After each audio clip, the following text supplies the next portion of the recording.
Ladies and gentlemen, the Deputy Attorney General of the United States. It is not a crime to party with Mr. Epstein. Fair point. I was at a birthday party last weekend and there was cake, balloons, and presents, some paper hats. Pretty tame stuff. I'm sure that's what he means. Is the public going to learn about men that abuse these girls? Like, what does that mean? Allow me to explain. It means men who engage in sexual activity with girls who are either trafficked or were too young to grant consent, or both. Hope that helps. And so as horrible as it's not a crime to email with Mr. Epstein. Again, fair point. Sending an email is not a crime. You know what it is, though? Evidence. Some of these men may have done horrible things, and if we have evidence that allows us to prosecute them, you better believe we will. Some of these men may have done horrible things. What makes him say that? Could it be the hundreds of victim statements, the thousands of pictures and videos, and the mountain of shockingly specific witness interviews? There's this built-in assumption that somehow there's this hidden tranche of information of men that we know about that we're covering up or that we're choosing not to prosecute. It's not hidden. It's literally on the internet, complete with names, dates, and details of the sexual abuse these monsters heaped on their victims. But I don't think that the public or you all are going to uncover men within the Epstein files that abuse women. At the risk of repeating myself, that ship has sailed. The DOJ released the documents, and now they're telling us not to believe what we see with our own lying eyes. Folks, this is not about politics. It's about whether we want to be a nation of laws or a boys' club for billionaires and powerful politicians.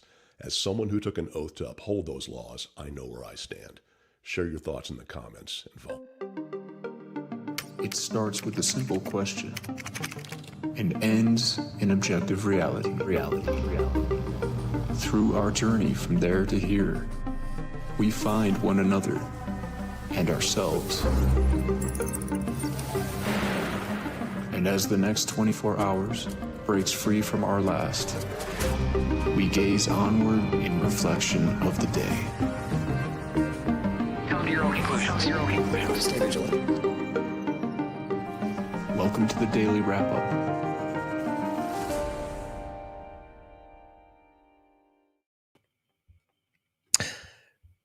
Friday, February 6, 2025. Thank you for joining me today.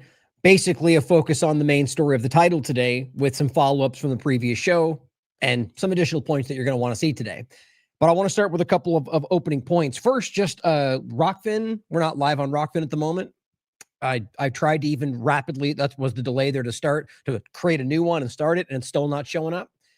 So just full transparency, we know what's going on with Rockfin around the weird transition behind it and the kind of kicking people off the platform in a very, just when they tried to lean into the independent media and the way they handled that was just inappropriate. It was dishonest, in my opinion. Nonetheless, we still use it because I'll put it on YouTube, put it anywhere, right? But I've sensed that there was something changing in the platform. Now, this could just be some random glitch. I'll try it again the next show, which will likely be tomorrow. But I'm interested in I'm wondering if there's something else happening here because a lot of things are shifting. Platforms are changing, who they're leaning in with. And this is the first time it's happened. It's a pretty easy setup. So reach out, ask, see if right now it looks like Jimmy is live on Rockfin. So hard to say. But let you guys know if you're on Rockfin, for some reason it's not there, we'll try to put it up later. Now, other notes that I wanted to include to start. Ultimately, in regard to the fundraiser, yet again, just what a fantastic event that was. We had, there's just very quickly some misunderstanding on who was going to do what. And there was a few things that we just sent out yesterday and today.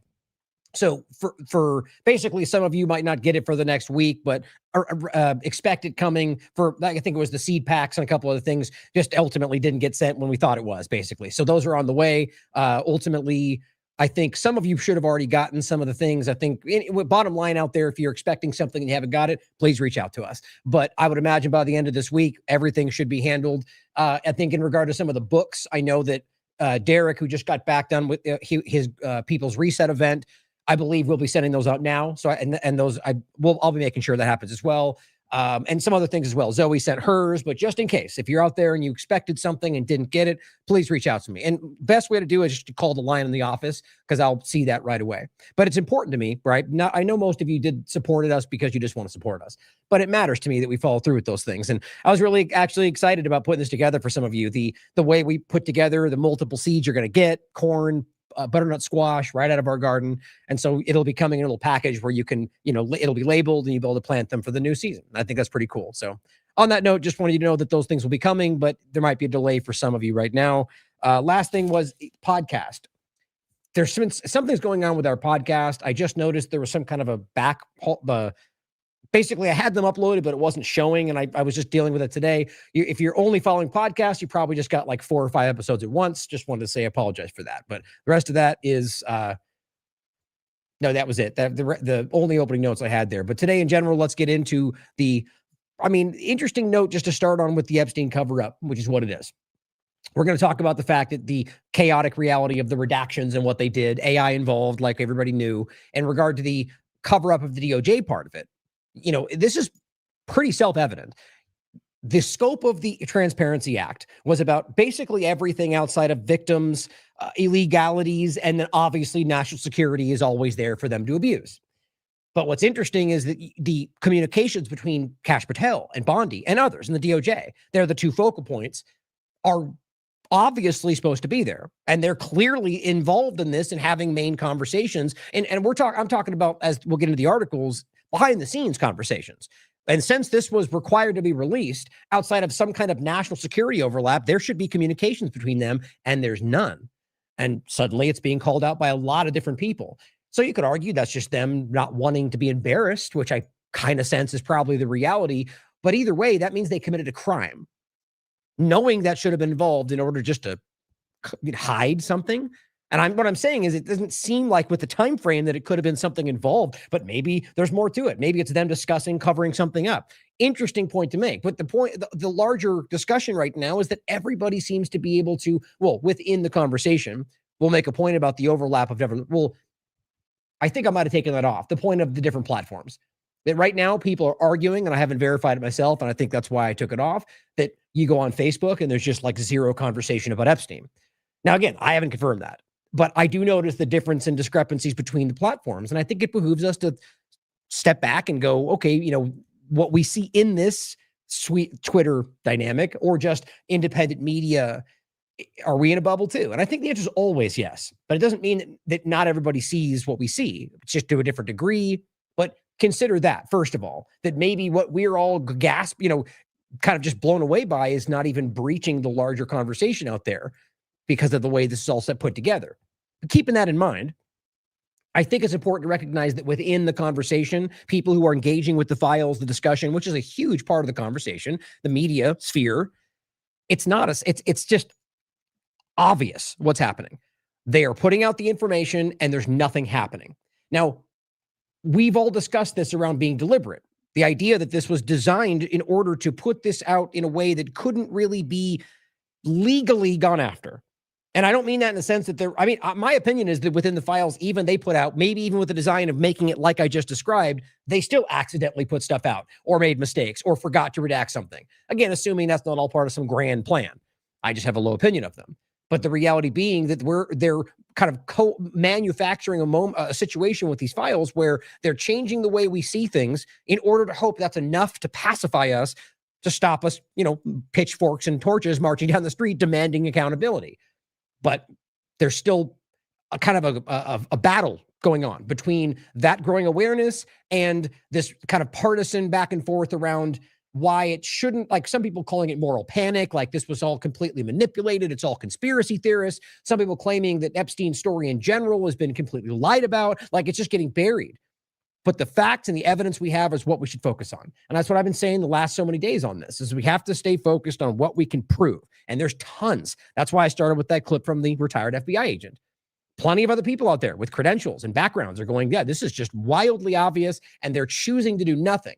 Now, had they put out only things that were subjective, which I think was the plan, they didn't. They failed in a lot of ways, I think by mistake.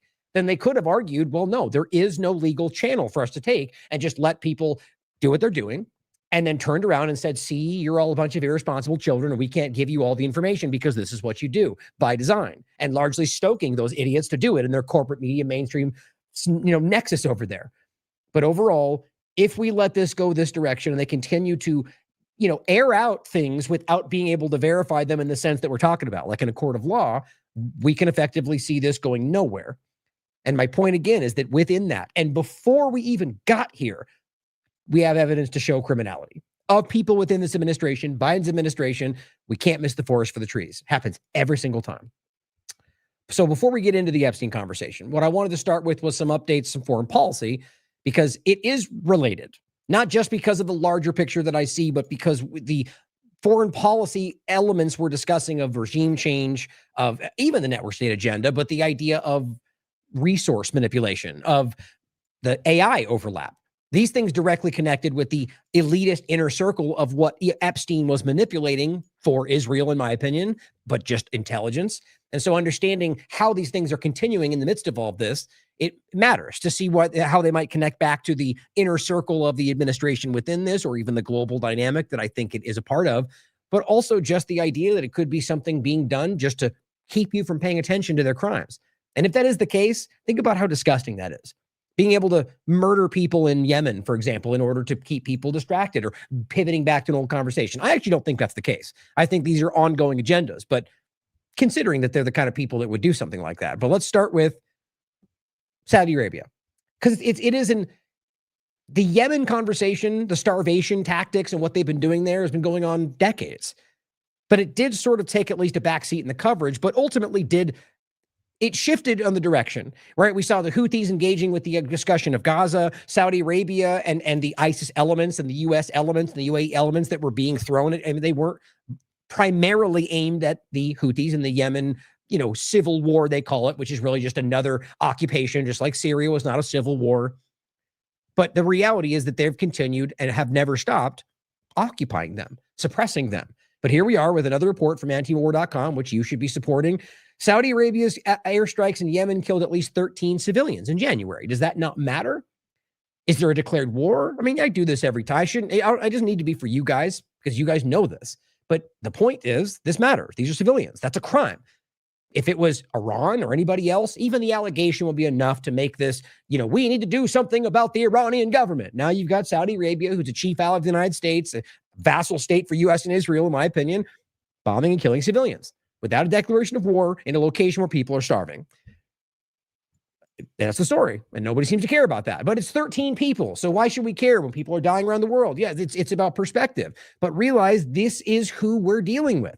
Every single person in the good guys, at least that's how they really want the world to see it, are the ones that are so being framed as standing against the Gaza and Iran and all these groups. These are the ones out there murdering people day by day. Every single moment we're talking, they're killing innocent people, or people, if you want to quibble about the reality of children being innocent.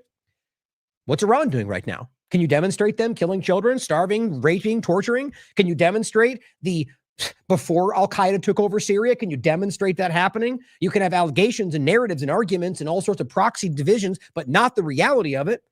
Saudi Arabia, Israel, the United States, the UK, these are the groups that are doing the terrorism. And we need to stop pretending like we all don't know that. Epstein is a step. We're now seeing this. This is a step we should have taken a long time ago. What Al-Qaeda is, what these groups are, what they've been doing to you with their ideology while pointing at anybody else. It really is that simple, guys, and we just need to get past that. But in case you missed it, they're killing people in Yemen yet again. Here we have Israeli strikes on Lebanon that never stopped, have continued during the supposed ceasefire. Rate of Israeli strikes on Lebanon at highest level since the ceasefire. I mean, this platform knows well that they violated that a long time ago, and since they're bombing, there is technically not a ceasefire. But the title is to make a point. How can you have the highest level of bombing since the ceasefire? Because they pretend it's not happening. Craig Murray's called it out. Sarah Abdallah continues to report on it. They are just relentlessly bombing and pretending like nothing's happening. No big deal, though, because we're not supposed to talk about that, because they don't matter, apparently. U.S. launches its 27th airstrike in Somalia of the year. That's just this year. We're February. They're murdering people every day with these strikes. You can call it accidental civilian killings, But this is the reality. When you get into what's actually going on there, what it's really about, and the weird pivot to Minnesota, the Somali pirates, and the whole thing, there's a bigger story going on here. I'm not going to go into it now since this is a brief opening, but the reality is we've covered this in depth, and that you can even go into the groups they're discussing and why they're there in the first place. Guess what? Because of U.S. intervention, because of Israel manipulation. This is not an opinion. Their own reports will show this, that they are responsible for why the group is there in reaction to what they were doing illegally, and then have turned them into, by narrative, the very terrorists they want to fight, or they were turned into that because of their illegal actions in the country. And really, it's a nuance in between all of that. It's sort of like the rest of the situations. But here we are. Peace president continuing to kill people in Somalia. Trump is blasting away at Somalia with zero effect. Really should make you ask, that's responsible statecraft, what the objective is there. In other news, The Intercept reports Pentagon makes largest known arms purchase from Israel for banned cluster weapons, because that's okay when the good guys do it. You can buy, use cluster munitions, you can use white phosphorus, you can torture, rape, and steal, and it's all good because that's what Pompeo told you they were taught to do, right? We lie, cheat, and steal.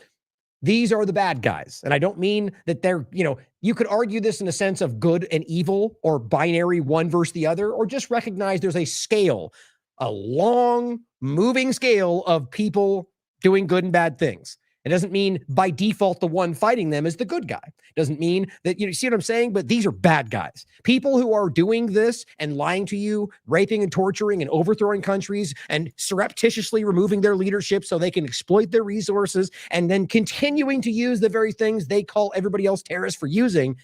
Simple. They're bad people. That shouldn't be that difficult. But then they look at the other groups, maybe the ones fighting them, and go, well, use the same scale. They're probably bad people too, if you understand what's going on. But realize that the people that are standing up screaming we're fighting for freedom are the ones who are really causing the problems today. I think people are starting to come around to that. Now, on Iran, because that does seem to be building for the 15th time, it's important to understand a few things. It does seem as if this is going in that direction. Now, I'm hesitant only because that's happened a lot. And a few times, though, it has ended up being like last time, where Trump acts like we're not doing anything, we want to talk, or pulling back, and then they use that lull to attack Iran, which was what happened. And Trump was involved with that. Or he was played and doesn't want to admit that. Either one makes sense to me. But now we're here in this situation again. They've stoked the protests, the riots, because, it's so funny how protest riot is something we often see in this country that gets, it's either peaceful protest, even those people burning buildings down, or it's all riots, even though they're all standing there with flowers, which is, a joke, but both those have existed in the sense of not being violent. I mean, like No King's Day, for example, they called them rioters. There wasn't a violent event that told the entire thing other than being attacked. My point is that these people on the ground were very clearly rioting in black masks, working for foreign entities, as according to Iranians and the union groups and everybody else. So they stoked this. Now understand, they've even admitted that. Mossad agents have admitted they're on the ground. Pompeo has admitted they're on the ground. Israeli elements have said they're arming them. But it's okay because they're the good guys. That's okay, right? They can do whatever they want as long as they yell that they're good guys. And here we have Bessent for the second time, openly. I don't even think he realizes, I'm not sure. This could either be him trying to transition us into, well, it's okay because we're the good guys kind of a mindset. Like, we can go in there and rape and kill, but we're the good guys, so it's okay. That's the kind of game that's being played. My point is, what he's describing here is illegal, is completely 100% internationally illegal, is illegal in the eyes of the U.S. government if we believe what they say every day. And so he gets up and says, I'm doing this illegal thing. So it's interesting, right? You have to question about whether that's him being stupid, which I kind of doubt, or them just trying to do what Israel's doing right now.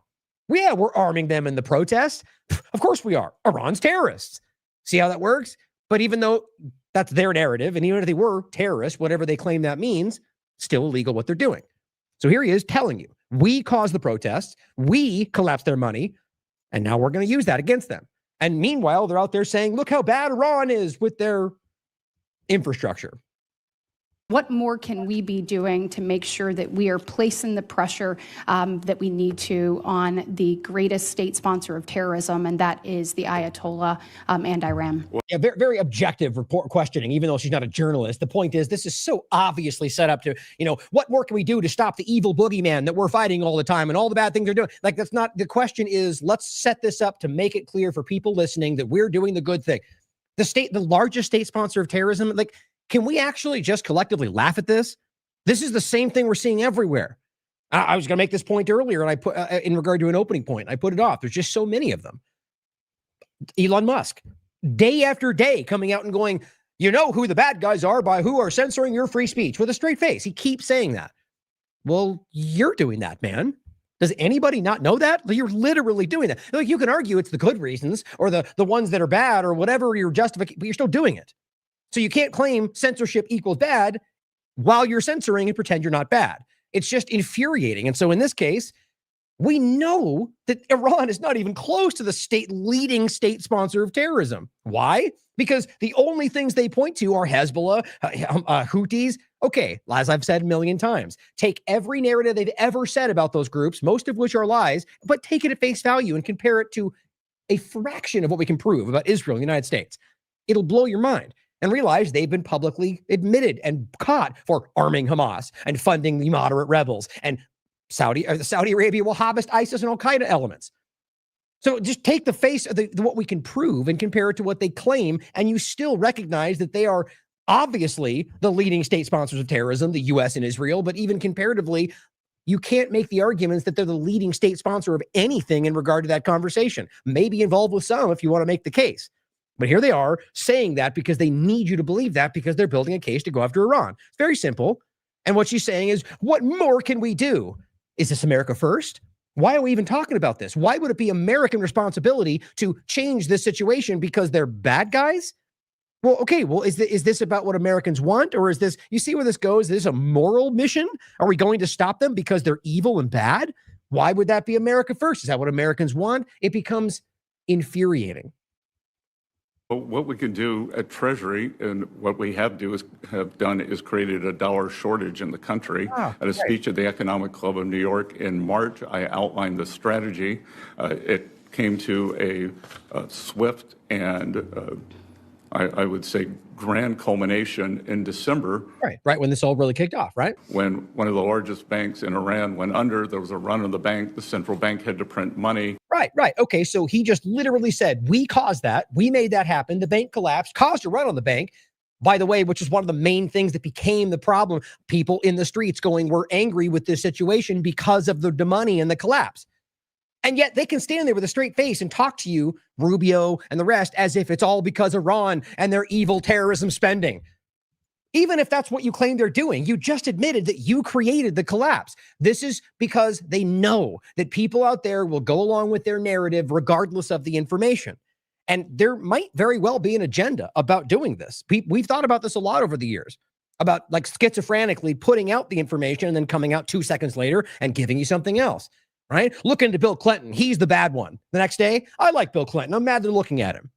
Now, that could just be stupidity, or it could be crafty. It could be confusing. It could be meant to muddy the waters while everything else is, I don't know. You can decide for yourself. I'll tell you what, though, this is insane that we can't put these pieces together. It speaks to an incredibly psychologically manipulated population. The Iranian currency went into free fall, inflation exploded, and hence we have seen the Iranian people out on the street. Hence we did that, and now they're on the streets. I mean, it's cut and dry. Continue monitoring all the partners, all the Iranian partners. The good news, Senator, is that we have seen, and we can see it with our fencing, we have seen the Iranian leadership wiring money out of the country like crazy. Yeah, well, surprise, surprise, because you're literally destroying their finances. You think that the Peter Thiels and Musks and Trumps of the world would not be doing literally everything they could to ensure their financial security well before they even let you know what was going on? Really? It's so crazy how they frame them as evil for doing exactly what they've already done in the past, and we know that they would do today. So the rats are leaving the ship. And that is a good sign that they know. I know they're not, by the way. They're not leaving the ship. They're very clearly doubling down. But this is what they hope will change the conversation. If we scream that they're collapsing, maybe people will believe that. They did this with Raza. Remember they were all saying, oh my God, Pahlavi's taking over. They've fled the Capitol. And then nothing happened. It went right the next day. Nope, didn't happen. They hoped that would reach the masses and they might change what they were doing because they thought that was happening. That's legit regime change tactic. But this guy, this aristocrat Muppet we're talking about. This is like such a classic example of everything that people do not, what he is. It's just elitist insider, is the way he is. It's just funny to me. It's like right out of the Muppet Show. And I mean about the way they present that category. These people are just absolutely playing the game. And it could be that they want to benefit themselves, or it could be that they're just trying to deceive you for a larger agenda. But I kind of get the sense the rats might be fleeing the ship, just not the ship they're talking about, that they're out there desperately trying to make their own way. And, every man for himself is what it's starting to feel like. But you can, as always, decide for yourself. These are all just my opinions, obviously. But, there's a lot shifting right now. Now, Mark Levin comes out because he's very America first and says it's time to military attack Iran. Okay, even though quite literally nobody in the Republican Party, like this, outside of the team players, it is like poll after poll after poll, left and right. People do not want more war. They clearly don't want to attack Iran. Came up with Charlie Kirk. Came up with almost all of these people where they came and they said, look, that's not in our interest, man. That's not America first. That's one of the reasons why Charlie Kirk began his awareness of Zionism, and then he died. If we can't get our military assets fully in place in 5 weeks to attack Iran, a regime with virtually no Navy, Air Force, and massive internal unrest that they literally just told you they created, then we have a very serious problem. After all, we're not talking about Russia or China, right? Because we should, right? Might makes right, Mark? They're weak. Let's take it, right? Greenland can't defend it. Let's just take it. I mean, it's so shockingly counter to everything they moments ago pretended they were, because they're taking the mask off, guys. They're not you. Ahead of U.S.-Iran talks, Netanyahu tells cabinet conditions could lead to regime change in Tehran. Okay, so we have this conversation happening. We're going to start talks, and Trump's telling you we're going to find peace, and he's ended his 75,000 wars since he became in power, right? Can't we all tell? He's ended every war ever existed. The day before U.S. and Iranian officials are set to hold talks in Oman, Israeli Prime Minister Netanyahu convened a meeting of his security cabinet and told his own top officials that certain conditions are in place that may in fact lead to the downfall of the Iranian government. So let's go to those talks for peace. Okay, let's go into these talks with the the idea that we're going to find some middle ground. Well, Netanyahu's like, it's all coming down. Get ready. I mean, it's just funny about it is the nefarious reality of who these people are just right on their shoulder. Like, it's just, you can see the villainy in their face today and the actions they're taking. They're not, it's like because they bought into the way they view the world and the way they think they've influenced enough of the U.S. really political conversation. It's like they just decide to go forward. Let's just tell them we hate people. Let's just tell them we're vicious, military-minded financial manipulator. Like, let's just come out with it because some of them feel that way. And let's let those million-follower people pretend like that's what everybody thinks. Like, I'm not sure, but we have to admit that they're just being pretty brazen today. Netanyahu also told the Knesset committee that the coordination between the U.S. and Israel is as high and as close as possible. Now, you could imagine a world where they'll say that just to make you think that and not necessarily what's happening. But I get the sense that's where we are. Earlier this week, Netanyahu met with Steve Witkoff and Jared Kushner, because we elected them and they're in charge of American policy. Apparently so, which they weren't elected, in case you didn't pick up on my sarcasm, who will be leading the U.S. talks in Iran. These two people who are very clearly, shockingly, aggressively pro-Israel, who have very clearly told you that they want to, over the years, look at their conversations about Palestinians and then pretend like this is going to be a balanced outcome. The Israeli position is that any U.S. deal with Iran must include limits on ballistic missiles and address their support for allies. Wow, how quickly that shifted. You can't have nuclear bombs. Oh, now it's, well, you just can't even work with people we don't like. Otherwise, you're a terrorist. Well, that's not allowed, guys. That's just not how the reality of international law works. But if you haven't caught on by now, they don't care about that. Elon Musk, highlighting what Glenn Beck said. And of course, let's not forget, Glenn, I support the current thing. He put his thing in his, just like he made fun of the liberals doing. I support the current Shah, the one that nobody supports because that flag is the Shah. That's what he's doing.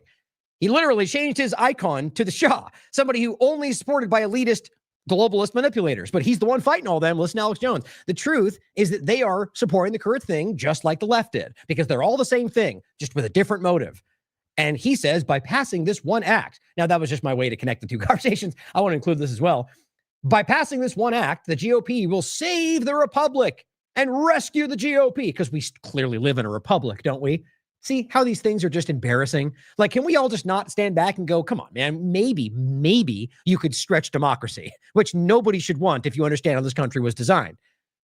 But if we're going to pretend that, like, it's not a democracy, even that, by the way, we live in a plutocracy, an oligarchy, an authoritarian dictatorship, if you want my honest opinion, just flavored with different window dressings. But a republic, well, yes, they say this because they're tapping into the mindless people that follow them who want them to think that what Trump is doing is about saving the freedom, republic, liberty, patriot, whatever the words are, while they're literally nailing your coffin shut. I mean, come on, guys, republic. I mean, this is in my mind because of how I started. We have these moments where people are saying things that are fundamentally not true. Now, if he said the republic we should want, well, that's different. These are grifters, man. They're out there trying to keep you gaslit and in the shadows so you don't see what's going on. Now, I'm not claiming I know he knows that, but remember, there's a lot of people out there. These are high enough people, though, I think that's the case, that do what's in their interest, are manipulated, are funded, are lobbied, are threatened. But overall, the SAVE Act is what he's talking about. We need digital IDs to save the republic. That's not what they're framing it as, though. If they fail, we will fail every time. All or nothing. If we don't pass this one act, the whole thing goes away. Really? I mean, guys, we should laugh at people like this. 80% of all Americans want this. That's so shockingly not true. You need ID for everything except voting. Well, guess what? You don't need the SAVE Act with digital ID, real ID compliance to pass that bill or to accomplish that. You can literally have the SAVE Act without the real ID compliance, and it would accomplish the same thing. But they don't want that. But here we are. Pass the SAVE Act. That's Benny Johnson, of course. Same thing, all on the same team. And Elon says it must be done or democracy is dead. But he just said republic. Are you guys confused? You didn't get your notes together. The truth, guys, is that the SAVE Act is not about what they claim it is. We already covered this. Don't forget the SAVE Act is a way to trick you into calling for digital ID. We can have this exact bill without real ID compliance baked into it, which is right in front of you. Look for yourself. I mean, it's frustrating because if you forget this conversation, they have real ID compliant identification as the primary, and in multiple ways, the things they have like birth certificate, drivers, those things are already being phased out right now in this administration. Biden was already starting it with his mobile driver's license. And if you read what it says in there, it comes to a point where that will be the required reality. And then that's digital ID, guys, real ID, ID 2020. It's all the same conversation. And it's not just digital ID or just digital ID. It goes into surveillance. It goes into tons of stuff. But listen to Glenn Beck, because illegals are stealing our elections, even though your government's been stealing them from you a lot longer than that. You've got to get past this naive two-party illusion game.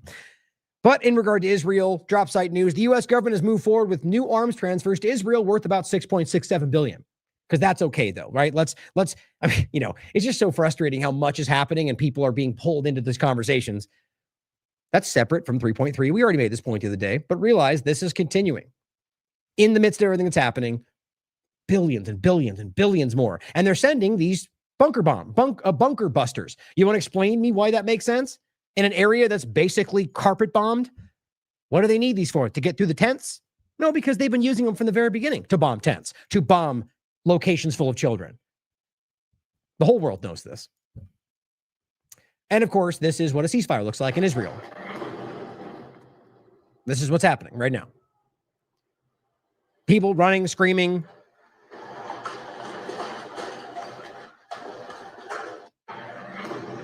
Right. It's not a joke. I mean, this is literally what's been going on ever since they claimed ceasefire. And they're still encroaching and stealing territory because they're moving the yellow markers further. But just keep an eye on what's going on, guys, because that's not stopping. And it will continue as they reimagine the world for you and start with Gaza. Now, I want to make a point about this show we did. Now, it's interesting to me. I know most of you probably catch the point here, but this was called the America First, in quotes, global order. And we talked about the astroturfing of the Iran protest, in case I should have mentioned that. But remember the major article that came out showing billions of different, basically they astroturfed the entire conversation in Iran about the Shah, and it was proven. Tons of fake bot accounts just got exposed. But if you need that, clearly he must be popular if they have to fake his support, right? But the point was America First, global order. This conversation, basically a lot of people took it as the actual meaning of an America First global order, which in a way is something that maybe what's funny is a lot of Republicans might even go, yeah, even though it's still globalization. But the point was that it's not America First. That's what they're calling it. So if you don't know that about the way I use these titles, the quotes outside of the context being something that was actually quoted, it tends to imply something that's not actually the case, right? So in this case, the America First global order was meant to be like a contradiction. And so if you look at it, even them saying in America First style, it's not that. What they're doing in this country is not America First. But just want to make sure we saw that. Now, on that point of the larger global discussion, a couple of additional points before we get to the Epstein conversation. I thought, these all overlap, by the way. And thank you, Isabella, for including the links to these. That's what honest people do. I shouldn't say it like that, but, responsible, I don't know, people that do their job well. Isabella says, in case you missed this one, the World Economic Forum's Borje Brende, one of the top people at the World Economic Forum, where Trump just went, was plotting with Epstein about replacing the UN with Davos. Now, it's a supplemental point. With everything we've just seen, it feels like it makes a lot of sense to me, but it's still opinion. But what's interesting, here's the email, as always. It's simply talking about the Trilateral Commission, which is connected, but not exactly the same thing. It's a non-governmental, basically talking about what it does and brings people together, society. And at the end of the day, it just says members are also committed to supporting rules-based international system, highly unlikely from what they're saying, but bringing it into the 21st century, making Davos a permanent place for discussion, not one-trick pony. So that's them discussing this. And it says, we need a new global architecture. World Economic Forum Davos is uniquely positioned, public, private, best, Borja. That's from Jeffrey Epstein to, is it Borja, Brende? So they're just discussing how that was the case, right? And then we saw the transition. We saw the Klaus Schwab and what they say right there, public, private. That's the whole point, guys. And she says more here from Borja, unclear who he's talking about, but after highlighting Trump, after him, remember we already talked about them claiming Trump was, crazy and very dangerous. But it says after highlighting Trump as borderline insane, they go on to discuss the need for new global architecture and the rise of a new class of people. And they describe them as useless. This is the very same eugenics kind of conversation. The point is that even whether Trump or not, maybe the Trump team's the one that took over and took this from me. There are different vying groups. I'm just speaking off the cuff. The point is, regardless of whether it's all the same thing and they hated Trump or they're different factions, I think the same thing is happening. And here we're seeing them discuss this before with Epstein in 2018 about making Davos the new UN discussion. Of course, that overlaps with what we're seeing today. Trump goes to Davos again and, Lutnick and the rest are like, globalism is dead. And then he literally goes on to outline his globalist plan.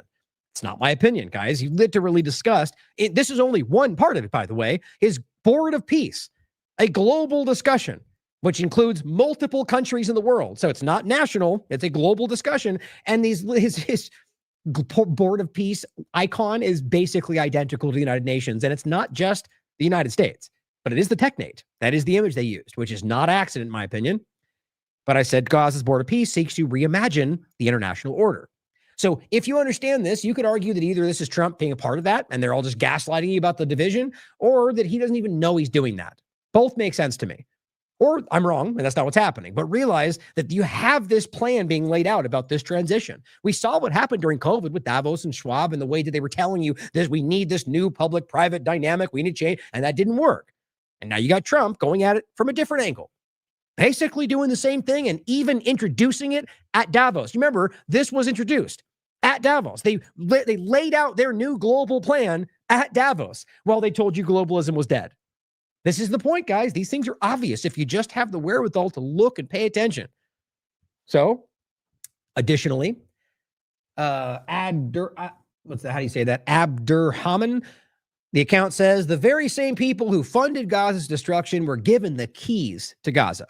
Mark Rowan, in these 4 clips you can watch, is an anti-Palestinian, ultra-Jewish Zionist and a longtime Israel lobbyist who's not only a Trump donor, but funds politicians to ensure their controlled support for Israel. More Mark Rowan videos, who for years has been funding politicians through his Apollo Global Management firm. Jewish Zionist, Israel funders, Rowan, Kushner, Witkoff helped Israel destroy Gaza, and now they're financially benefiting from it. It also mentions this what's his name again? Adam Hoffman, this 25-year-old goof guy, this young, it's just funny to me. He's a Doge guy. Like, it's just ridiculous how this is all going down. And he's apparently one of the main people involved with deciding what happens to Gaza, because that totally makes sense, right? It's just we're being manipulated, guys. The point for me is, first of all, that the guy involved with this, Mark Rowan, is a very clear Zionist, Israel-connected person. But that's not alone. I mean, Zionism very clearly should be something alone enough to go, okay, hold on. And I'm not talking about what people believe it is, or even if I'm wrong about that. I'm talking about whatever it is, what that organization in the government of Israel is doing in the world right now. You can't pretend like that's not a part of the conversation. So whether or not you think it's a home for the Jews or whatever, then realize Israel's taken that and they are using it to kill people. Either way, that's not the reality of it. The point is that Zionism in the world is conducting genocide. And so when you find out somebody's a hardcore Zionist, of course that matters. But you can be objective about it. Wait to find out who they are, talk to them. But my point is that alone, that makes you go, okay, why would a ultra-Zionist Jewish Israel supporter be the guy deciding what happens that doesn't make any sense. But then, shout out to Upscroll, which I just made a new account there, which I'm, as always, there's so many accounts out there and you wonder what the new one will be and how it will go. But Janice Girl was saying, hey, come join us on the platform. So I went over this. I set up an account. It's only on the phone, which is frustrating. So I can't show it on the desktop. But it's like always, TLA Vagabond. That's my account there. But just use this to shout her out on here. Here's her account on Upscroll. Haaretz, pro-Trump billionaire on Gaza Board of Peace, linked to Jeffrey Epstein. Well, what do you know? All right, so it's not just that he's Zionist or Israel connected. He also happens to be in the Epstein files. And he also happens to be tied in with Trump's Gaza Board of Peace plan, which is the new UN Davos dynamic, at least as I see it. He's a billionaire private equity founder appointed by Donald Trump to help oversee Gaza's reconstruction. Okay. Here's what DropSite News has to say about it. Newly released February 2026 DOJ files show years of direct contact between Mark Rowan, CEO and co-founder of Apollo Global Management, and a Trump appointee to the Gaza Board of Peace, and his connection to and long years of conversation with convicted sex trafficker Jeffrey Epstein, undercutting his long claims that he never did business with him. Emails and call records show Rowan consulting Epstein on Apollo's internal tax and accounting matters, sharing firm documents, meeting him at Epstein's Manhattan townhouse as late as 2016, well after he was an established sexual predator, and discussing a potential $19 million sale of Rowan's private jet. Rowan took over Apollo after co-founder Leon Black resigned amid revelations he paid Epstein more than $150 million. It just circles around. Let's get the new guy in place and keep the whole thing going. And I think the same thing with Epstein, by the way. You think they missed a beat? No, Epstein is either in Israel somewhere, dead somewhere, whatever, but the whole thing kept going. Evidenced by the fact that it's currently being covered up by the U.S. government. But beyond Wall Street, Rowan is shaping Trump-era higher education policy, backing a donor-driven compact crisis, what is that? Coerce? I think that's a typo. Say coerces university. Oh, I'm sorry. No, I read it wrong. I thought that was the name of the university. It says backing donor-driven compact critics say coerces universities into adopting pro-Israel political conditions, which is exactly what we just saw throughout the Columbia and all the rest, and Trump doing the same thing. Epstein actively pitched himself as a paid deal advisor on Apollo-related transactions. In January 2016 email, which is right here, included, as always, he attached the image, Epstein proposed in January 2016 a 25% success fee tied to the value generated by a deal, spelling out that he could earn as much as $75 million, and wrote that any arrangement would require sign-off from Mark and Josh, referring to Apollo leaders Mark Rowan and Josh Harris. So at this point, it's important that we ask, when we get to the next segment here, just the interconnected point that these things do not prove somebody's a criminal, but at the very least proves that they're pretty morally ambiguous to work with a sexual predator who they admit today, like most people were aware of that, or they were all aware of it at that point. But even today, that there was people that were, I keep forgetting her name. It's like, we all knew what he was doing. That famous, what's her name? God, I can't remember her name right now. Let me know in the chat if you remember that. She said it in an interview, like in front of everybody, and then immediately was called out for, then why didn't you do something about it? The point is that you have a guy like Mark Rowan who's tied in with all sorts of these larger discussions, the Gaza Board of Peace, the idea of the technocratic change over there. And he is somebody that's also in the Epstein files tied to Israel, Zionist as well. And the idea of it going all the way back to the conversation of the UN and Davos like there's a coordinated game happening here. Now, some of these pieces might not necessarily be relevant or connected because we're just kind of seeing what we can see as this goes forward. But everyone seems to be able to recognize the outline. And we're being lied to, guys. And I think this is an important moment to make these cases because these people are hoping that we let this go or that we don't have any actionable way forward. And I think right now we know that's not true. So before we go forward on that, I think the overlap of this with the child sexual abuse and what, the whole child predator that Epstein was and what they did. It's an interesting overlap. We just talked about the Pizzagate conversation as Ben Swann brought this back out, rightly so, because he was right about the way he covered that and the fact that it was misrepresented as the Pizzagate conversation. It all came about with the pizza conversation, which was really a cover for the larger story. Now, that was related in plenty of ways in regard to the email, but the way that that went down and the name that it was given was meant to make it ridiculous. Now, recognize that people like Tucker Carlson and lots of others didn't do really anything about it back then because it was so uncomfortable and so completely it was your persona non grata. You're not supposed to point to that. That's why mostly independent media were covering it. And the honest versions of it, like what we did, was simply going through the facts and making fun of people like David Seaman who were out there recycling the pizza code words and acting like that alone was enough to do everything. It was not. They were important, but it was not proof. It was evidence. And then the reality of Silsby and Clinton, the trafficking in Haiti, and a lot bigger conversation. That's just the one that was proven because of the State Department, the media coverage. So I think it's interesting. Now, I haven't watched this yet because it's an hour, and I only saw this later, and I will because I've actually appreciated some of the different coverage that Tucker's been doing. I still am very skeptical, but because I'm an honest person and objective, if Tucker kept doing the right thing for the next 6 years, I wouldn't keep calling him a manipulator like I'm doing with Massey. I see Massey, and I'll be skeptical and question them forever because that's what we should do. But I'm going to point out when they do things that I think are good. Now, my worry here is that this, especially since I haven't listened to it fully, is what as Steve calls the safe dangerous, right? Where this is a conversation that has been so thoroughly laid out that they can step into it and then go, look, turns out it was all correct. When the most after the fact way. But if it's honest, then he should do that, right? Let's just say he saw it and was like, I can't believe I've never seen this before. We need to point to this. We should appreciate that. But we should ask whether it's the other way. Consider whether this is some way to use the truth to lie to you. I'm honestly not sure where I stand on it. What's frustrating to me, to be honest, one is that it's happening now after it's been there for so long. Ben Swann is not a small person. He's a mainstream reporter when he put that out. And you're telling me Tucker didn't see it then? That he didn't know about it then? No, it was a choice to either ignore it or knew about it and didn't care. So that matters, right? But secondarily, that he brings on Ian Carroll. Why would you bring on something why wouldn't you go to Ben Swann? Why wouldn't you go to people like myself that have literally been covering it since day one and have been but you know why, guys? Because that's the connection to the larger audience. That's the token element that gets put in lieu of people like us who are actually in there doing the work. Now, I'm not even saying Ian Carroll's not doing the same thing. Question all of them, whether he knows or not, or maybe I'm wrong. The bottom line, though, is there are chosen elements in this conversation that are allowed to be the ones revealing things. That's how this works, whether they know that or not. It's been consistent my entire career doing this.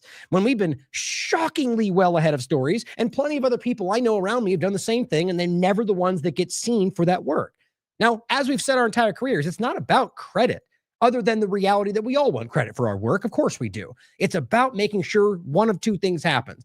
Well, really just the main one, that if you're doing this, that you do it in a way that provides source material so people can prove it. Not, as we'll come to in a second, stuff like this.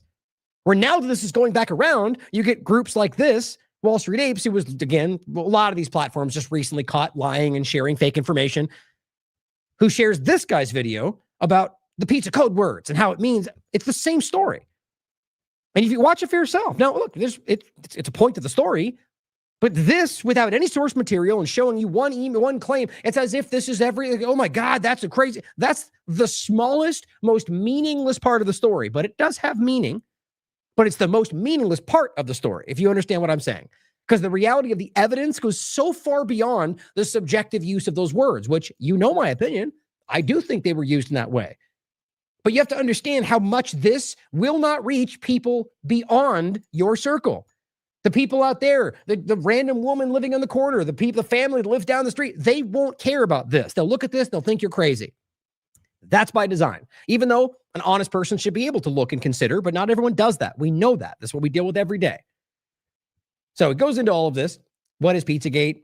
Disgusting governmental cover-up. Yeah, I mean, again, I really hope this is well done. Please let me know what you think. I will be watching it.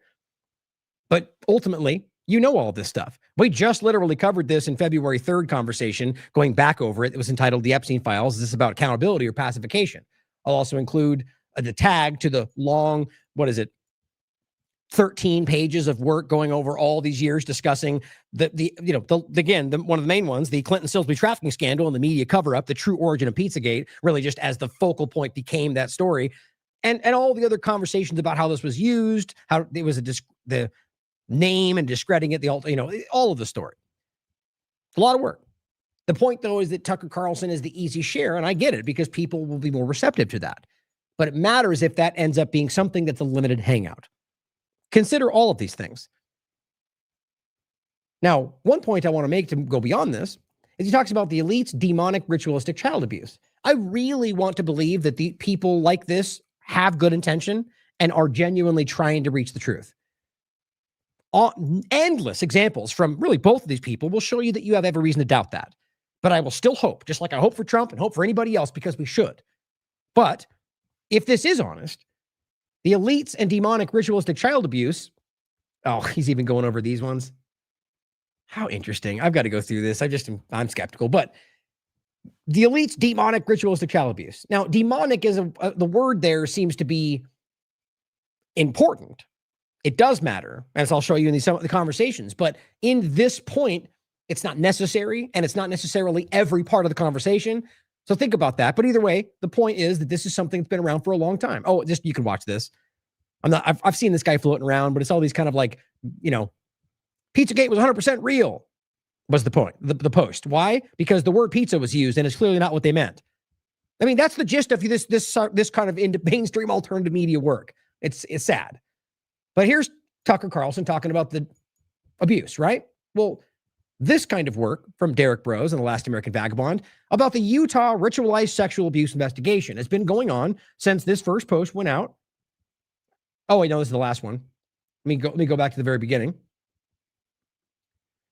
And this started when the Utah Sheriff's Department, which was it was a large story right here, investigated ritualistic, in some cases satanic, child sexual abuse. June 8th, 2022. And this was a pretty large story. Derek covered this intensively. We continued to follow up on it all the way until the last story. Now, what I'm trying to highlight here is that if we were interested in this stuff, this would have been something that people like them would be covering. I don't remember them covering this because it wasn't the mainstream story. It wasn't the one that everybody wanted to hear about. That should make you wonder what their intentions are. And I'm only being this to be objective. I'm not trying to attack either of them. I genuinely want to believe that they're doing the right thing, and I genuinely hope for that. This one, the last one we just put out, ritualistic sex abuse charges dismissed against admitted child abuser David Hamblin. April 2025, dismissed. If you go through this, it'll make you throw up how obvious the evidence is. And I wonder why no one's talking about this, right? How about Derek's incredibly important work that he's been doing for years around the finders, which is very real and wildly important. I don't see them talking about that. Why is it just the carryover story now that it's been proven that everyone else did all the work? That should bother people. Now, another story in Derek's excellent work on this, which is not as damning and provable in the sense of the actual child trafficking sexual abuse part of it. But there's an interesting story to be read here about Bethany Christian Services and the idea of abuse and illegal action around, and even to the degree trafficking, but not necessarily sexual trafficking, but just the idea of the financial manipulation around the child welfare conversation. Now, I'm not saying that that's the case necessarily with, there's allegations, to make it clear, about them coming from families.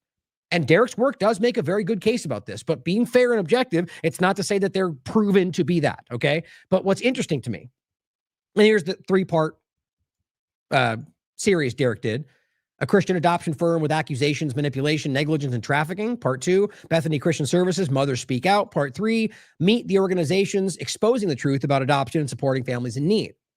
Now, this wasn't, this isn't the kind of stuff that everyone's clamoring to hear about, guys. Other than maybe some circles in the right-wing part of the conversation, but it doesn't get much conversation, even though it's important. The point is we do the work because it matters and we believe in it. Somebody needs this out there. Somebody needs to put a spotlight on this stuff, whether or not it's going to be the big attention grabber, right? But the point of bringing this up today, Home of the Brave points out Betsy DeVos, who, by the way, is a major part of this as he goes into this part, the DeVos connection and the family behind this. Betsy DeVos, Secretary of Education in Trump's first term, has the Jeffrey Epstein stamp of approval, as they frame it, after she made it harder for victims to report sexual misconduct on college campuses. Here's Jeffrey Epstein regarding this, saying under the new guidelines, they would have to have thrown out almost all the claims against me, if not all of them. That's Jeffrey Epstein saying that, saying good thing she did that because that covered my ass. That's what he just said.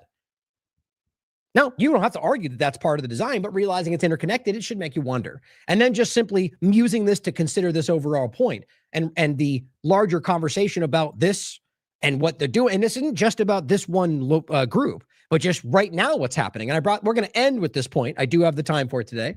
By the way, I forgot to play that video yesterday. So I do that sometimes on the way out, but I will play it as we get to it after this next segment. And that's about the idea of ICE and what's happening with children today. Look, they might not be connected, but with what we're finding out about all of our government, we should really be wondering whether there is something going on there. Now, with this Bethany Christian Services, you'll find out right now that they've got multiple contracts for migrant children. 76 million.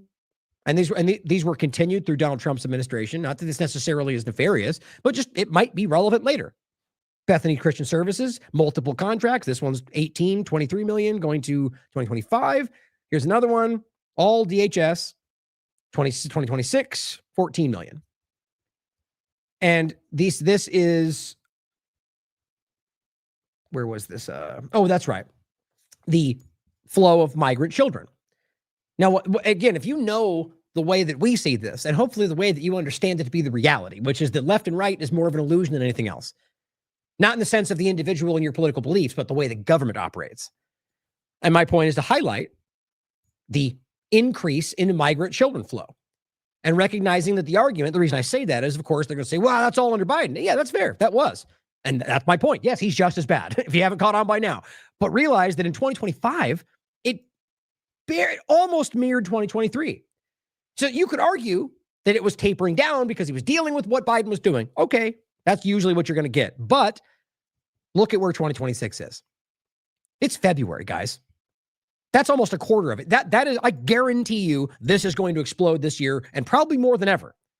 I shouldn't say guarantee. That's my opinion, obviously, but I really think that. And so what I'm trying to highlight is that Biden or Trump, left and right, that number seems to be increasing continually. Now, there are points that you can connect here that show you it's not about just the flow of immigration.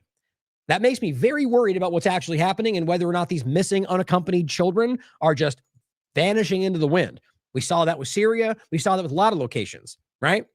Now, for those out there already assuming that we make this only about one side, let's not forget that we already covered this. The Biden administration's legacy of migrant child trafficking.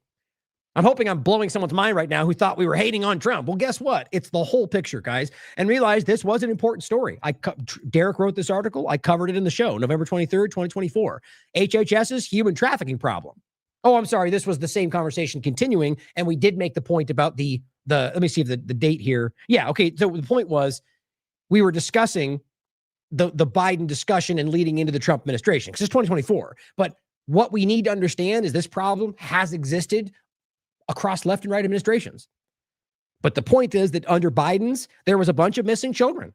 Then there was a bunch of very weird overlaps with the places they ended up. And, we've been covering this my entire time doing this. The children's, I think it's the CPS in California, Child Protective Services, or whatever it's called anywhere else, the welfare, child protection system in the country is rife with abuse. They'll admit that in their own reports. That there's far too easy of a connection between human trafficking and when these kids go through these systems. They'll tell you that.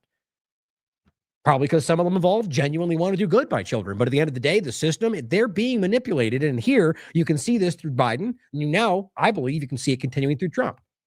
But consider that. And we'll end with that point today. Now, before we go back to that, let's get into some of the meat of the Epstein files that are on top of what we already discussed and the reality of the DOJ covering up everything, but in particular, Cash Patel, Pam Bondi's conversations. So I want to start with what Mel said here. And I've been saying this almost every show lately, and just finding another person framing it in a similar way to, use it as a new point. But if you get my meaning is I want this to be I want this to be continually in your mind. And I'm sure all of you are likely on this path already, because you're not stupid. All of you out here watching this, you guys are very intelligent people who understand the two-party illusion, who understand how these things are used, the psychological play, it's constant.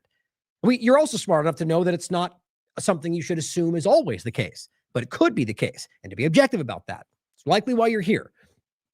But that we need to continue to think about this in the sense that it's a larger, long-term play. And I think right now you can almost prove it, because as I think it was it this guy? I think she's quoting this guy down here, or this person, asking, I'll just read it first, why are there no arrests? Can someone help me understand what's going on here? And I don't know if it's genuine or not. I'm not sure. I'm not familiar with them. It's about 200,000 followers. We're getting these massive Epstein file dumps with names paraded everywhere, detailed accounts of rape and pedophilia. Well, yes, but they're subjective. Let's not forget that. Some of them anyway. Some of them are not. I showed you those as well. Like the one that's literally a signed affidavit in court under the threat of perjury that says, this is what they did to me. I was raped. And that matters. That's why we're going to go over Todd Blanche again, and the reality that he's straight up going, what do you mean? There's nothing to investigate. That's insane, guys. There's tons of that stuff. I just showed you the imagery of, anyway, there's so many. I don't even want to go back through it all. Go back to the recent shows. So many examples of actual, investigatable crimes. But my point is there's tons of subjective information too, that a lot of the Republicans are out there going, we can prove everything, and probably by design. So it ends up kind of muddying the water. So you come in honestly and go, but wait a minute, that's just an email. I can't even see who sent it or who it went to. And all it is them going, here's my opinion. And that's supposed to prove something? You don't need those to prove he's tied to Israel, guys. You don't need those to prove that there's other evidence. I should have said it like that. You don't need those to see that there's enough evidence. Trapping myself in the way I said that about Trump, about all of them. Anyway, continuing. Basically simply saying zero arrests, no handcuffs, no perp walks, no accountability. What's actually the end game here, right? And this is what Mel has to say. And I agree with this, exactly. Sure, I'll explain. The emails released so far haven't provided any prosecutorial evidence for a crime. Now, I disagree with that. I agree with the general sentiment of why this is difficult, but let's not forget, there are very clear examples, maybe by mistake, maybe by larger plan, that do have potential for prosecutorial evidence. Now, my reason I say it like that, and this is what we should be demanding right now, if these are things hypothetically that they've investigated and through their due diligence realized that there was nothing there, they should be, you could stand up and ask, what about this affidavit that says Trump raped this woman that was signed in a court of law under threat of perjury? What about that one? Well, force them. What happened? Did you investigate it? Yes or no? What was the outcome? Because if you're claiming that everything here, there's nothing to go on, then that either implies that that's fake, and then let me know why you think that's fake, or that this was investigated and shown to be a lie. And if that's the case, then prove that. You see, but there's so much to go on that would take forever, which is probably the point. But we deserve that because there is actionable evidence in there, in my opinion, like I just showed you, even if it's only a couple of them. But that being said, I agree with the sentiment, the larger point, that right now the point of what they were doing, I think, was to put it out with only subjective information. She goes, yes, I know what they say. And yes, I know what they mean. But none of this is enough to convict in court. Some of it is, in my opinion, but same point. Now, it could just be that she didn't see that, or maybe she disagrees with me. I respect what Mel does. And it goes, and that's by design. You need to understand how the Epstein prosecution actually worked to understand what these files are actually about. She says, when Epstein was rearrested in 2019, he was recharged with his crimes from 2001 to 2006. All of the real evidence collected was in pursuit of those crimes, 2001, 2006. All these 2009, 2019 emails from in between those dates released thus far, she writes, are like 80% BS, or at the very least they could be. meaning a lot of them are just subjective statements and emails. And that's by design, I think.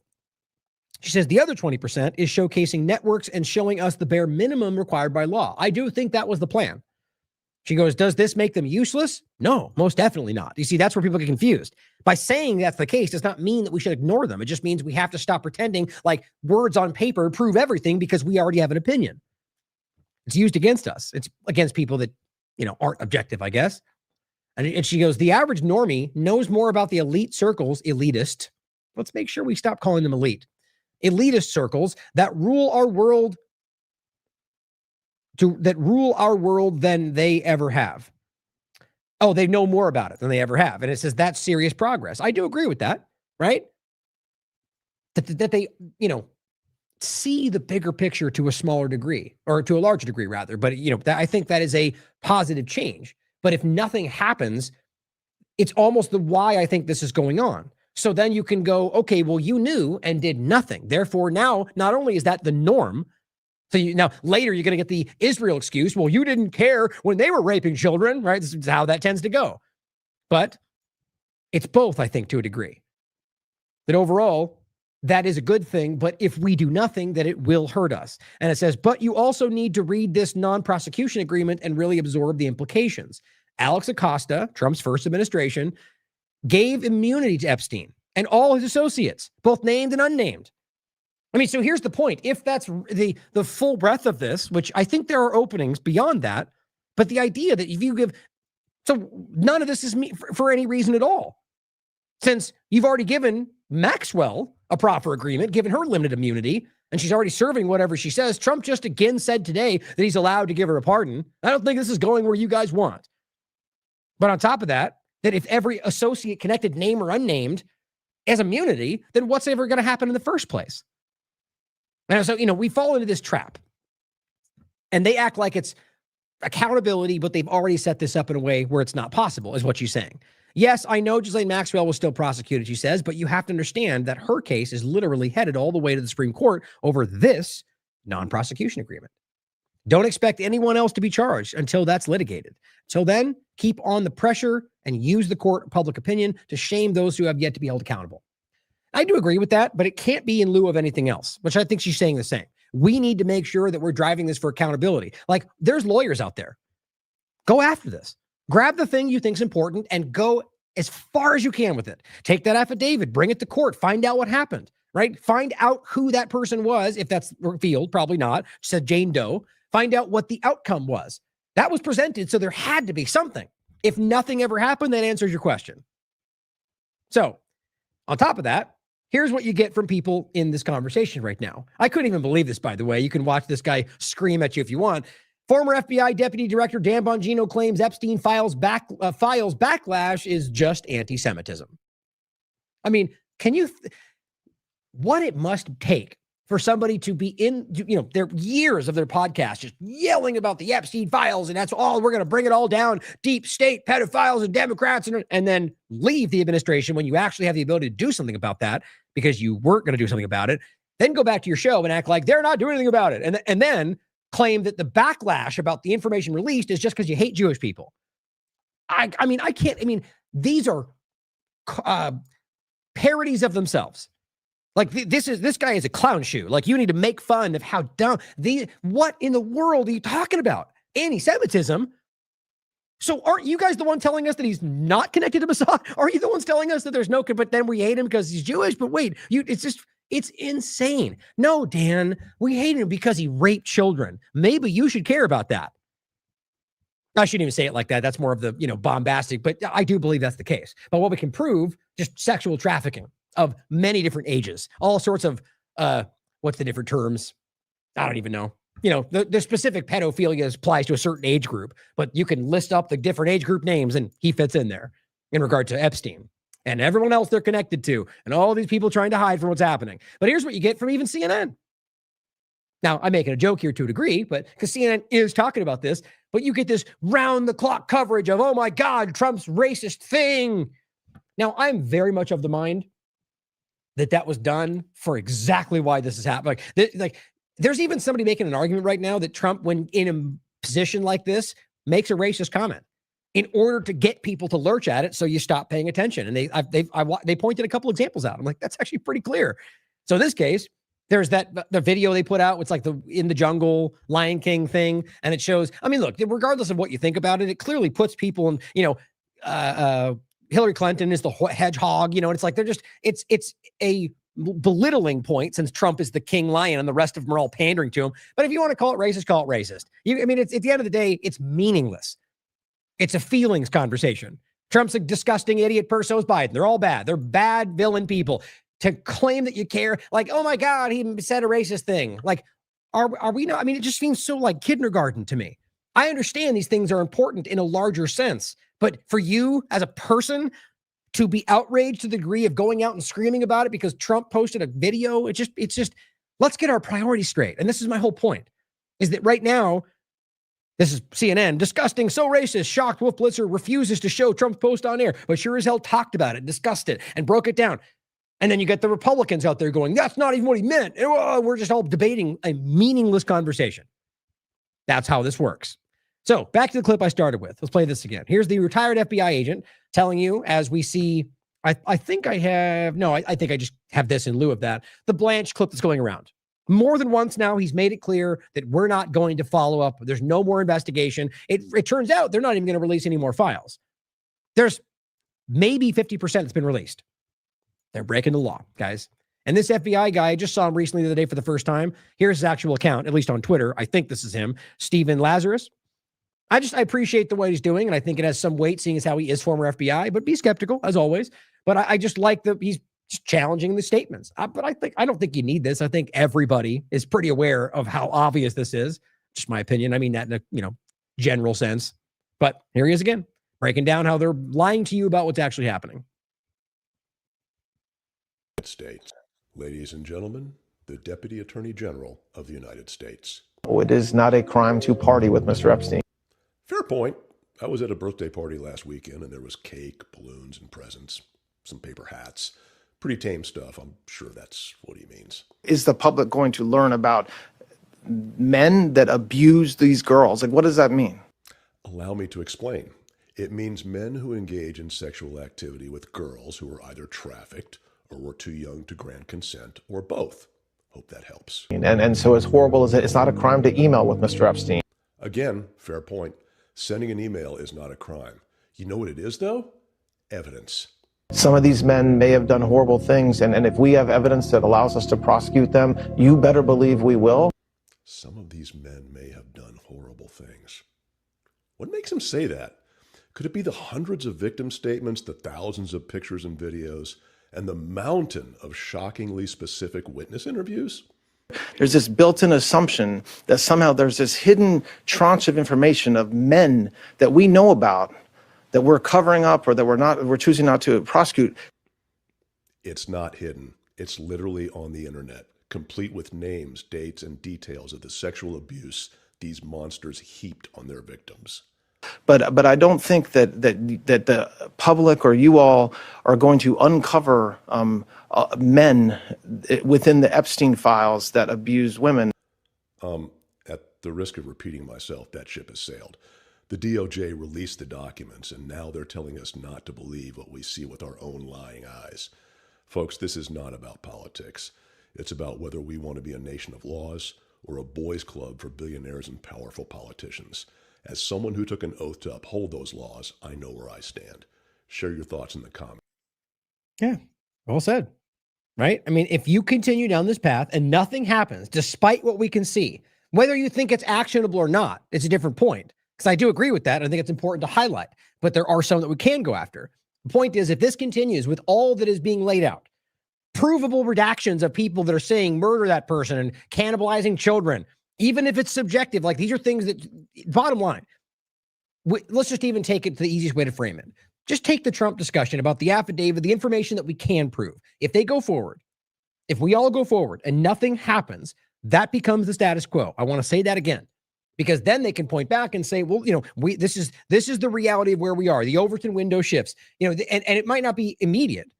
They're not going to start walking out and going, hey, let's rape children. It's not how it's going to work, but it will slowly gravitate in a direction where they get away with crimes. And I think we're already there. Yeah, so what he's saying is if we do nothing right now, this will establish the new reality we're going forward in. And isn't that what I'm talking about everywhere else? Maybe this is part of that. Check him out here if you want to follow him. Now, here's an interesting clip I want to start with. No, I do want to, I'm glad I remember this too. So back to the James O'Keefe point. Like I said, I have skepticism around him personally, around the entire thing, but I've always shared his work because I find value in it, even if I know in some cases it's sort of selectively edited. But I do want to take back what I said last time, seeing as how, like, my sentiment was kind of like, well, it feels like it's set up in a way to be critical, but it's not, it's like almost pulling away from Trump. But he did say in that first one, I'm going to go after those that said they were, and good on him, because here's at least one clip that I found of Bondi, which tells me he does seem to be going after them. But it might, if it's not, well, I'll just leave it at that. So we should be skeptical. I could go off in ways like if it doesn't turn out to be this way, but be skeptical as always. I know you guys agree with that, but check this clip out. And this is from Pam Bondi on April 28, 2025. And you've heard this already. Now, I want to say before I play it that you could easily just argue that Bondi's just saying this because that's what she's saying to everybody else.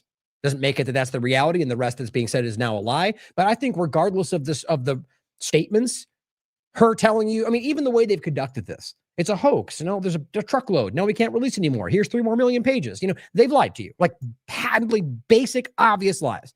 Here she is in speaking to somebody and admitting that it's all children. That's why they can't put it out, which would be very contradictory to there being no crimes and nothing to investigate. Scene files are going to get released? We hope soon. Okay. Okay. So, any dates? No, you know what it is? There are tons and thousands of videos. Yeah. And it's all with little kids. So they have to go through every one. So, look. So, interesting, right? So, go through every one, all these videos of little kids. Tens of thousands. Well, if there's tens of thousands of child porn videos, which is what she actually said in the first place with the truckload and all of that. Well, then what you're saying now is not just illegal and dishonest, but it's vile and disgusting. That's what people are upset about. So shout out to them for actually continue. If they continue, I think that's fantastic. Whether it's left or right, going after the person who is in power and lying. Hopefully we see Kash Patel getting caught. Hopefully we see Donald Trump getting caught in these kind of videos. I doubt that'll happen, but I really hope for it. So I just want to make sure you heard that, and that because I was skeptical. I wasn't saying I knew that, but I now credit to him for actually going after these people. But it says that was 10 months ago. No mass arrests, no major prosecutions, no public accounting. If his administration had evidence of crimes at that scale, people should already be in court. Everyone sees this, guys. Now, to that point, we just talked yesterday about the UK Palantir Connection, both of the Epstein files, but just the general sense of Palantir and Peter Thiel basically working its way in through Mandelson, I believe, in the UK, which is an Epstein-connected element. So is Peter Thiel. It's just very clear how this is all working out, in my opinion. The Met Police began searching. Oh, it's right there. Peter Mandelson's home. Right. Now, I'm of the mind that this is... I don't believe that the UK government is truly trying. I mean, I'm going to hope for the best, like I do with every situation. If they really go after this and put politicians in jail, I'll be proud. I'll be happy about that. But I get it. I kind of get the sense this is going to be about getting Mandelson out of the way, firing him from his powerful position, and then nothing else happens. I hope not. But either way, as people pointed out, at least they're doing something. At least they're pretending to do something. And meanwhile, Trump wants you to move on and forget, which is what he just said. Can't we get into something else? DOJ and Tyre. How do you not sense a concern there? I mean, if you were in Trump's shoes, you could say 100,000 other comments that would probably even go to the same direction that aren't just like, forget about it, move on. It's clumsy. It's jarring. And it's the opposite of what he told his people they were going to get. So on the Epstein stuff and some important continual points on this, Epstein files released last week includes hundreds of pages of docs that lays bare the behind-the-scenes chaos at the FBI early last year over the review of the files. Now he goes on to do a whole thread here. This is where I saw it first. Wanted to shout him out. Here is the actual article. Epstein files review was totally chaotic. So what I find interesting about this is one, that it speaks to, if this is accurate, and it could be the cover, as always, question everything, but it speaks to the incompetence of it all, which we know is there. Who's to say what part is what, how much of it is that, or just them using that to hide their crime? come on, we can't look at people like Bondi and Cash and not recognize just they're boiling over with incompetence. And so thinking about how this went down, they're scrambling to get this done, being driven, like Trump is just driving them to get this done because he wants to have this happen the way he wants it to. They're not good enough to do it the way they're supposed to. So as we go through this, you're going to recognize at least an argument for why the redactions were wrong and why they missed certain things, but some additional points that really stand out for implications of bigger crimes, criminal activity. And then, like I've always said, they would always rather be seen as incompetent than criminal. So always consider that this is all just a way to, like, a last-ditch effort to go, yeah, we're clumsy idiots, but that's not criminal, right? And so ignore that we just covered this whole thing up. One important document is an 8-page timeline. That this one here, yeah, right there, that summarizes the FBI's collection and review of the Epstein files between March and the end of 2025 in April, a couple months before the DOJ and the FBI concluded that no further disclosure of the files would be appropriate or warranted. I mean, they said that, and Blanche just reiterated that. That should not be okay with anybody. Continuing, it says, one of the enduring mysteries and frustrations, one second. Okay, continuing. One of the enduring mysteries and frustrations about the release of the Epstein files are the unexplained swaths of redactions. So it goes into sort of like how they did this. And one of the main parts it reveals is that it was indeed some kind of program they were using. We know the document reviewers at the DOJ and FBI were told to black out victims' identities and their personal information, which they failed to do in many instances. But the DOJ has not explained its rationale for redacting the names of public figures, which is a crime based on the Epstein Transparency Act. Government officials, public figures, other information from the documents. The redactions have been so haphazard that even the JP and JP Morgan was blacked out. See, to me, that's not haphazard. That's a rapid, we need to get rid of this one guy's name. So instead of going through every page and removing it, we'll use the AI thing to just get removed, but it makes mistakes, as we can see. I was just laughing at, we'll see this in Grok and plenty of others where they're just like blatantly giving you false information. Or you'll say is this correct or something? And they're like, no, that's a bunch of animals. You're like, that's not, it's people. And it's what are you talking about? And then you follow up and they go, oh, my mistake. It's I'm just making a point about like crazy mistakes, which is either just a kind of a glitchy moment or they're just, I don't know. Or because like in South Africa point, Elon Musk made it lie to you. And that caused it to freak out. And it was like, what's the baseball score today? And it's like, South Africa genocide. It was doing that. And then it even said later that it was made to do that. Like, it's just crazy how this works. But in this case, I think it's obvious this was an effort to do that, my opinion. And in doing so, either by mistake or just by overzealous redaction, just ended up blocking out tons of other things. I don't know why JP would make sense, but I'm sure there's something else. Maybe there's somebody named JP in there. Goes on to say, emails show that during the review of the files last March, reviewers were begging for guidance on what should be redacted from one of the Epstein case files. And it says here, multiple times really, but it says request for guidance and redacting photographs. Who is protected under this transparency task? What's interesting, by the way, is you note this. That's a little marker, which would suggest this was typed and not sent. That's interesting.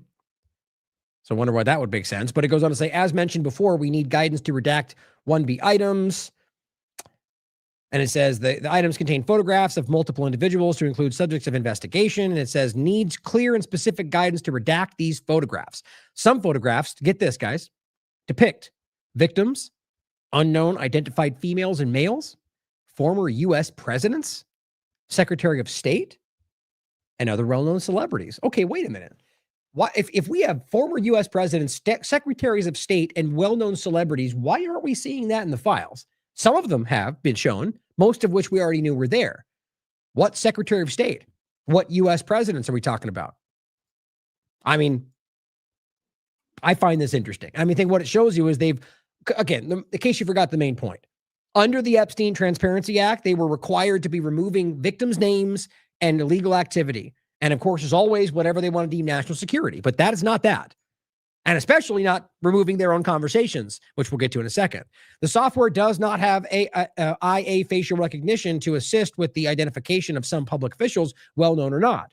It says IA. I'm sure that meant AI. But you wonder here whether or not this was faked. Why would it be typed out like that? What would that mean if it was? Just a thought. For the podcast, it's got that little cursor in there. which we remember, what's his name? The CIA guy, Ryan something. What's his name? Sean Ryan.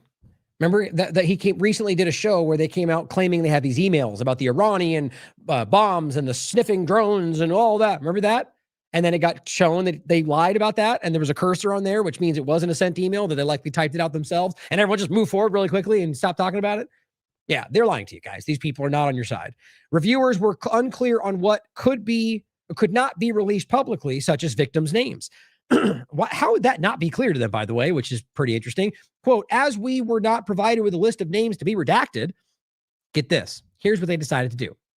All names, phone numbers, date of birth, email addresses were redacted, except for those related to Jeffrey Epstein and Maxwell.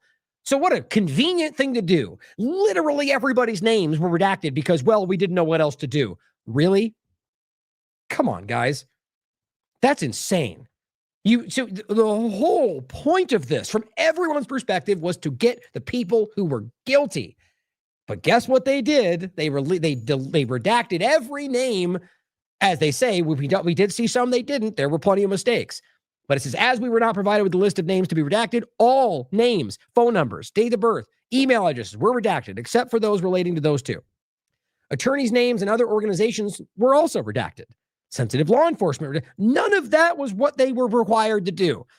In fact, it was very clear. That's why Massey's calling them out for this. So is Ro Khanna. Quote, some photographs depict victims, as we just read, unknown identified females, males, U.S. President, Secretary of State. The next day, a senior agent from the FBI's criminal division in New York sent an email looking to recruit 200 people to come in through the night to redact victims' names and PII.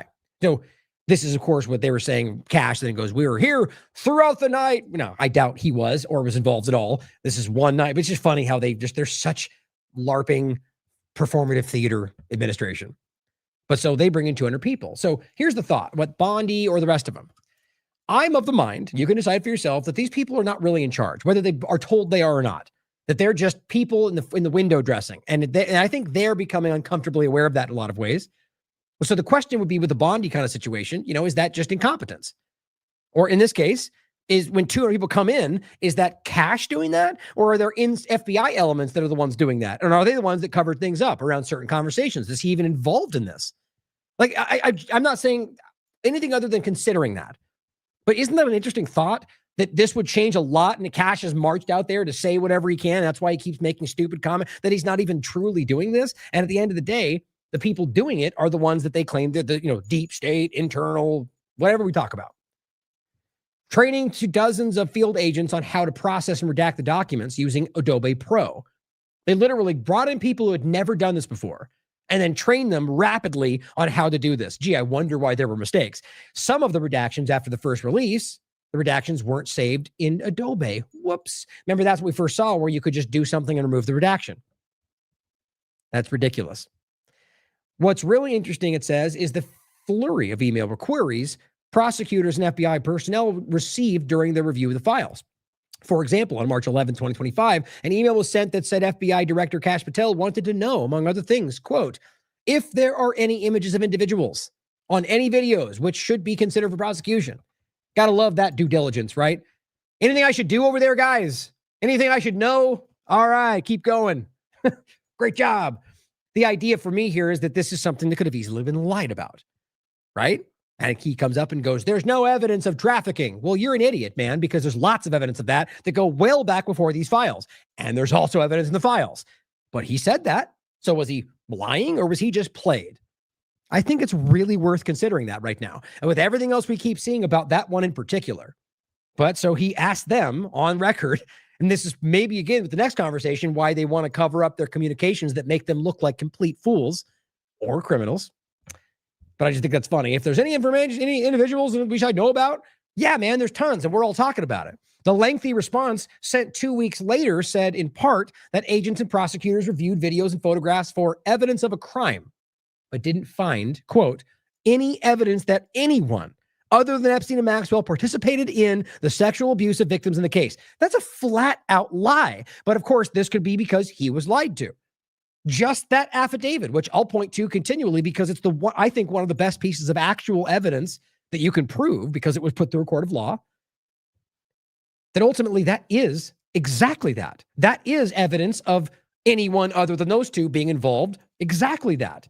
Or tons of other subjective evidence, which is still evidence. You see what he says there is not proof. He says evidence of a crime. Everything in those files is evidence of a crime. For the most, I shouldn't say it like that, but the ones we're pointing to anyway, because some of them are just emails and random conversations. But think about the fact that they're saying this right now. That's Kash Patel, still to this moment. That's Blanche right now. That's Trump right now. It says a separate email said more than 1 million videos and photographs were extracted from Epstein's devices. Other questions in separate emails sent down the chain were, quote, are there images of third parties besides Epstein, especially men? If there are depictions of third parties, please briefly describe them generally based upon your review so far. Anything of particular interest, for example, public figures, recognizable? I mean, this seems like you're phoning it in, man. Hey, let me know what I should do over here, which makes perfect sense to me. Epstein's back again. This is just insulting. So you've got these FBI agents back there going through all of this, which is very serious, very important. And they're joking about it. Now, you could argue it's just because this is what they do, right? I mean, who are we to judge? They deal with horrible things every day. Maybe it's letting off steam. But it says, for FBI personnel whose jobs entail the handling, basically anything Epstein related, they were pulled into generating responses filled with dread and comedy, according to the internal messages they've reviewed. One of them, for example, Epstein's back again. Like it says, do you hear Backstreet Boys? One person wrote in the message. Then it says, quote, Epstein requests have come in again. Might be time for me to leave. Now, I'm not going to make too much of it. I mean, really, these people just kind of going, oh, I'm just tired of doing this. Not to say that they don't care about it, but it's interesting with what we have been given, with how this has been handled the entire time, that the FBI agency that it is makes you really wonder whether they just couldn't care less about this. But it goes on to say the Epstein files also show FBI agents weren't shedding tears when the DOJ and FBI initially made the decision in 2025 not to release any of the files that agents and prosecutors had already reviewed. So basically, I'll finish it. It says the DOJ FBI Epstein memo, quote, that was leaked last night has been officially released by the DOJ. It says the person included the link in the email, said, hopefully this means it's finally over. Okay, let me ask you something. If you're the FBI and your job is to put criminals in jail, so we're told, and you've got 3 million more documents of terrible things and plenty of information of crimes that you're redacting, and you're like, God, I hope this is over. You know what I would hope if I was in that position? That I'm putting people in jail for crimes. I would hope that my effort led to actual accountability. But yeah, maybe that's just us. Now, again, I don't want to overblow the point about that because I don't want to pretend that everybody in these positions are all against you. I don't believe that. I think plenty of them believe they're doing the right thing, or at the very least are just there to do a job. Question all of them. Not a pass. But I feel like where this leans is not good. I think it's obvious. On top of that, hackers break into Epstein's personal email accounts. Why? Because they literally had passwords and files in the files they released. I mean, it's just, again, part of me is still going like, is this all part of some grand plan? It can't just be this incompetent. And I go, yep, they are though. I look at Kash and I go, yeah, I guess that does make sense. Passwords for several of the notorious sex offenders' accounts were revealed in the Kash files. Part of me also wonders maybe this is going to be a thing they use to argue why it's been messed with. Here, they got access to this, and that's why it's different. I mean, that doesn't really make sense because we're talking about files that aren't necessarily on those servers, but something about this just doesn't add up, right?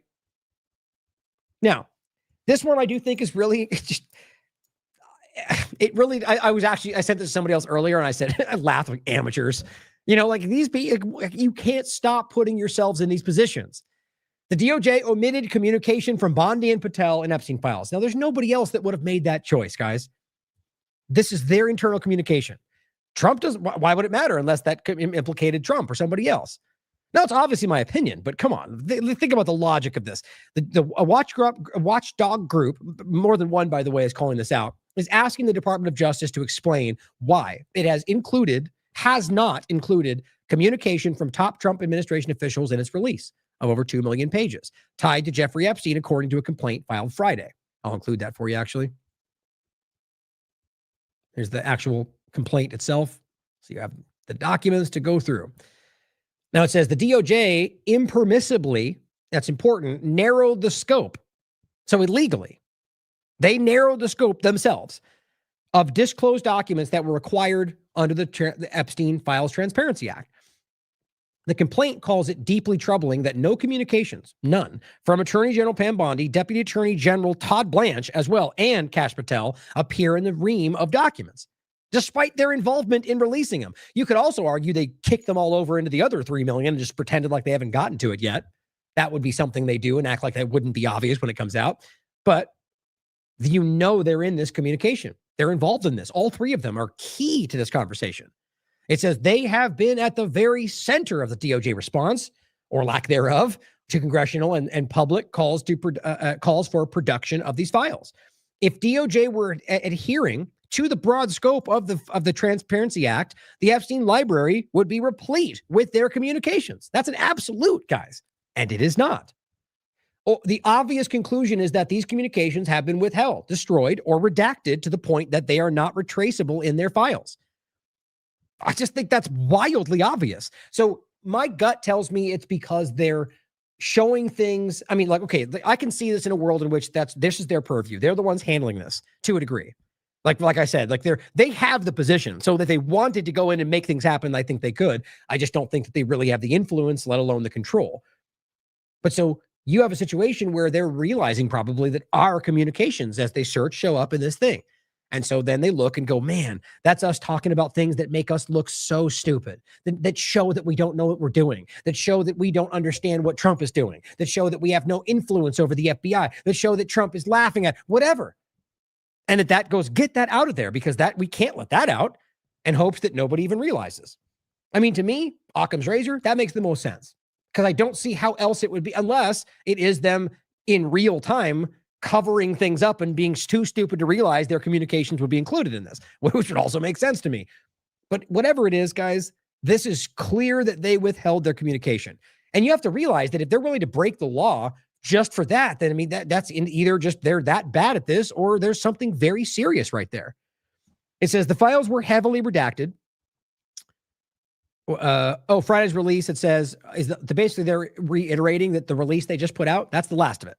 They're claiming no more is coming. The files were heavily redacted and included unverified information from the FBI tip line. That's true, including some claims that implicated President Trump and Epstein's crimes. I just want to reiterate that. That is the reality. There are a bunch of things in there that are not proven, but are still evidence and very well may be true, but should not be pointed to as proof, even though that's what most of the mainstream alternative media is doing.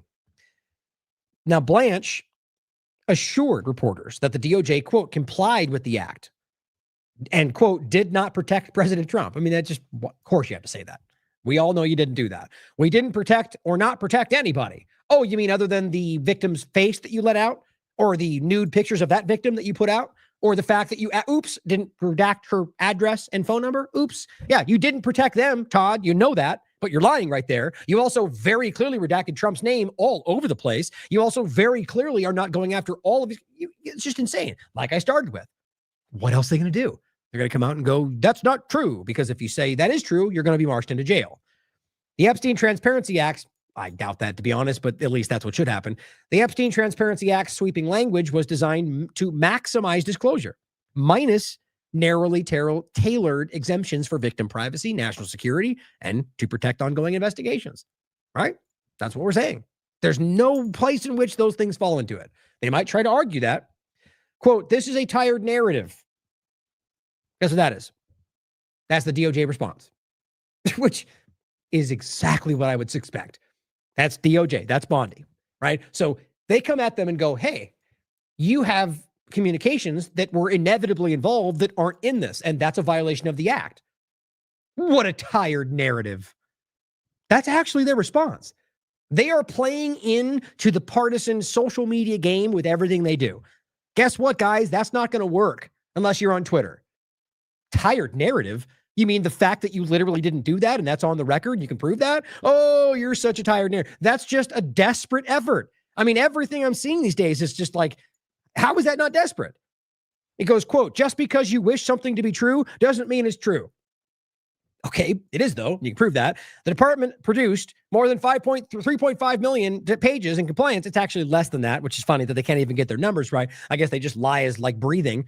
But it says, with the law and in full transparency, has disclosed to the public, to Congress, what was not responsible. Okay. So that's a tired narrative because you want it to be true. It doesn't make it true. And then you go, we leased all these documents. Well, yeah. And within those were not the conversations between you and them. Are you disputing that? Or, think about how they're doing this.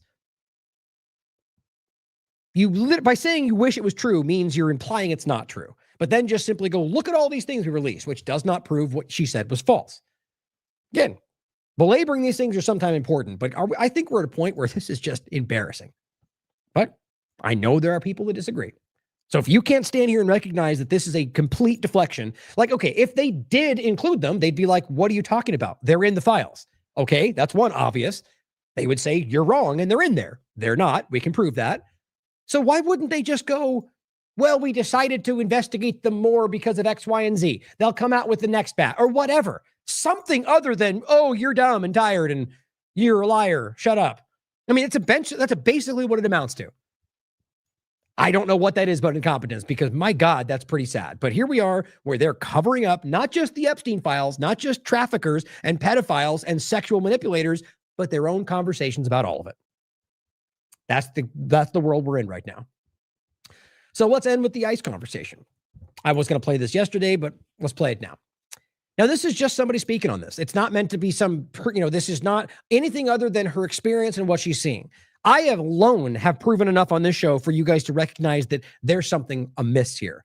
There's something darkly wrong with what's going on in this country.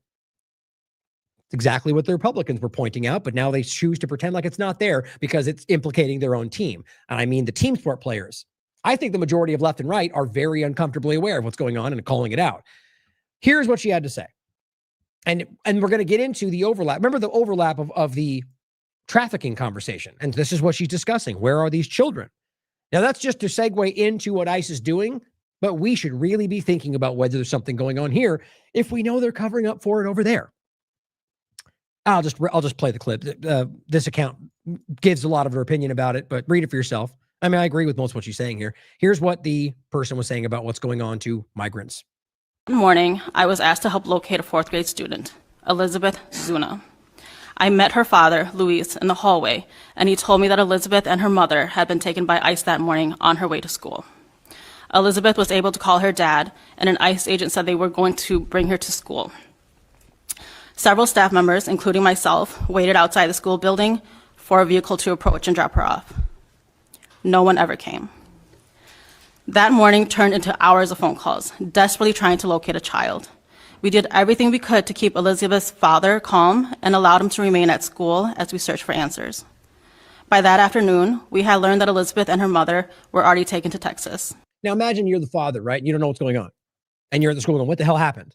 How dare you allow my child to be taken? Well, it was the police or ICE or the government. And that you're waiting, knowing that how it's always gone, that somebody will tell you what's going on. Somebody will say, hey, we arrested him or this was going on. Nope. ICE has never done that. There's been cases where people had to literally go of their own volition to find out what happened to a family member. And one case where they found out, oh, look, the guy's driving his car still.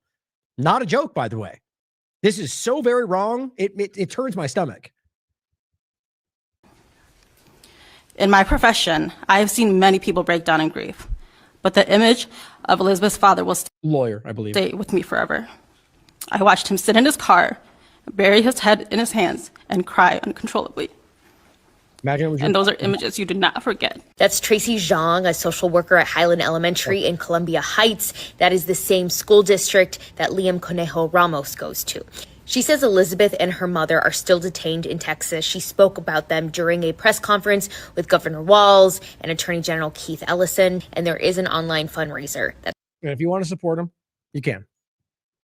What I think is important here, guys, is that there's obvious situations where, going back to the first plane of people or the U.S. children, some of the few U.S. citizens who have already been deported.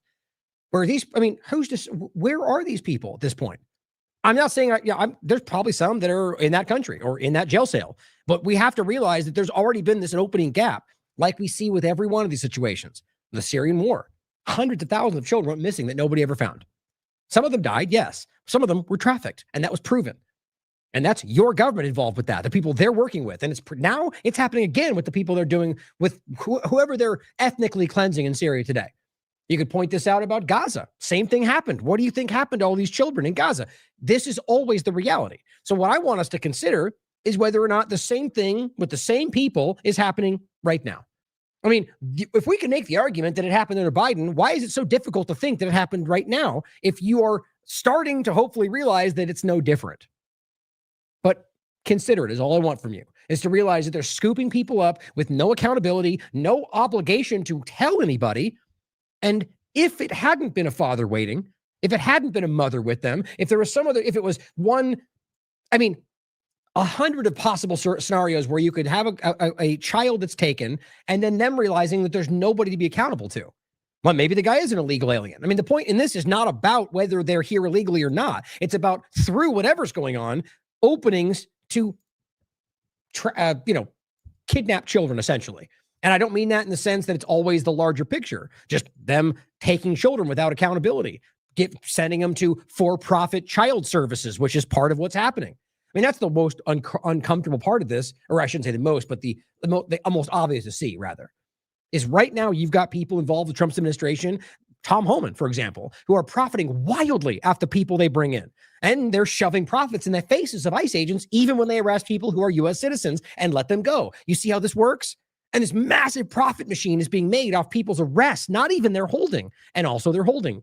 And then on top of that, you have people who are profiting off the removal of children to places in Texas that are being taken from their families and sent there, and they're being held there because there's an conversation of what happens to those children when they get deported. I'm not going to, the point is, we've done shows relentlessly on this over the years. It's so obvious that there's an opening there, whether it's designed that way for people like an Epstein, like whoever else you recognize as being involved, to step in right there and take advantage. It's a horrible conversation, but it's very real. And I think people are becoming very aware of that.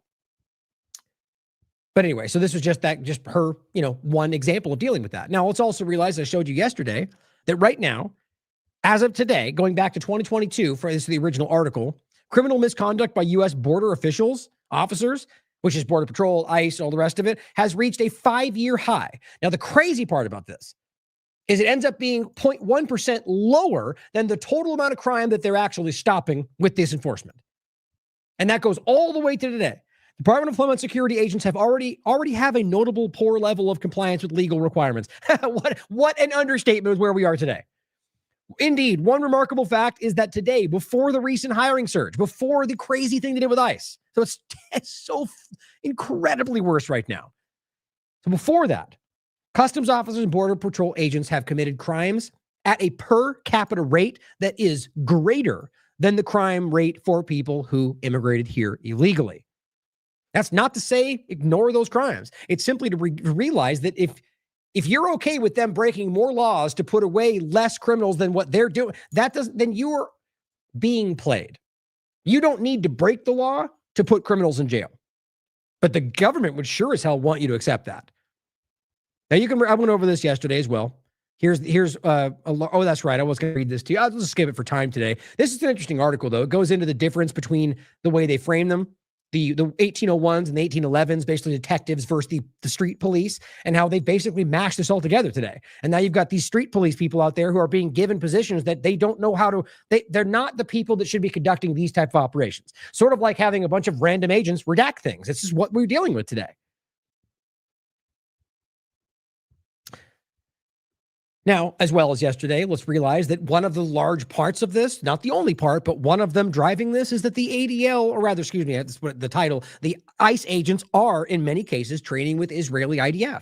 And it's weird how much pushback, well, I guess it's not weird, it's very expected, but it's unnecessary, or the pushback is, what am I trying to say? It's the people are pushing back on it, I think, are trying to hide this. I guess my point is that it's one of those obvious things we've been making today that people just go, that's not true. And it's very easy to prove. But I'm talking at the highest levels of our government. I'm talking about major influencers in the conversation. They go, that's a false statement. Well, it's not, though. Here's Jewish Voice for Peace, ADL's U.S.-Israel police exchange. And you can look at the Guardian articles. You can look at the link. This is a very real topic. Here is another one. The Real News Network, deadly exchange. U.S. sends hundreds of law enforcement to Israel to learn the worst practices. These are provable things that happen. Now, does that mean every agent? No. Does that mean all the time, majority? Maybe not. But it does happen. And it's usually people with the ability to then filter that down through the departments, which is what's happening. And ICE very much did. We could play that clip again, and plenty of other people that have watched it happening in Israel while they were there. And now they're telling you they watched them kill children. Here's Truth Out. ICE and Israeli military are two sides of the same coin. We must resist both. Now let's go over some of these examples to finish.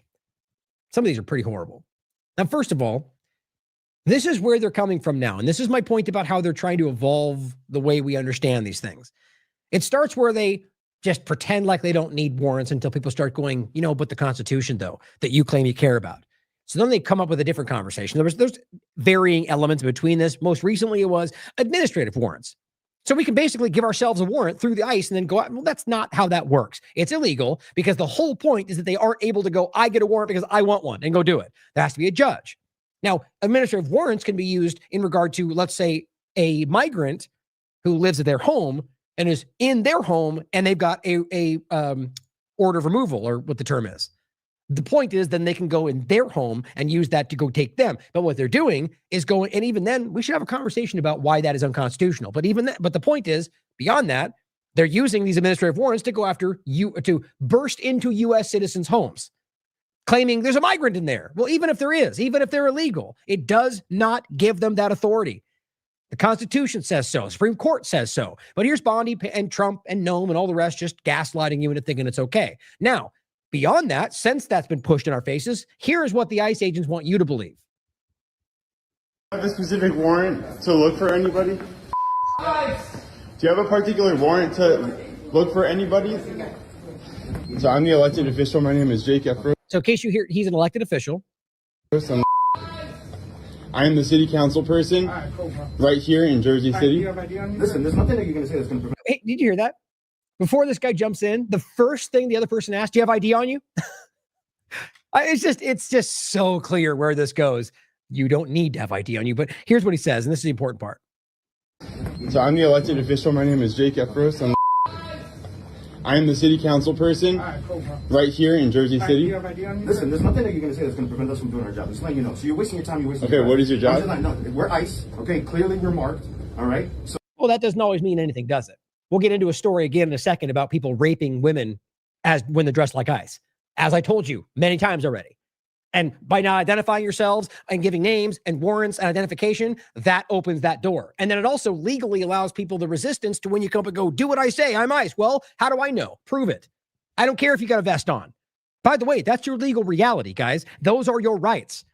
The idea that they turn and contort that into you hating something or being a violent person is the game. And it's used against people on every spectrum of the political stance. But here's what he says. Okay, clearly you're marked.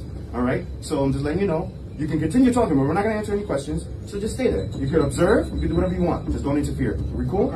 Okay. What is the? I'm not going to tell you anything else. Do you have a warrant? We don't need a warrant, bro. Stop getting that in your head. That's it. We don't need a warrant.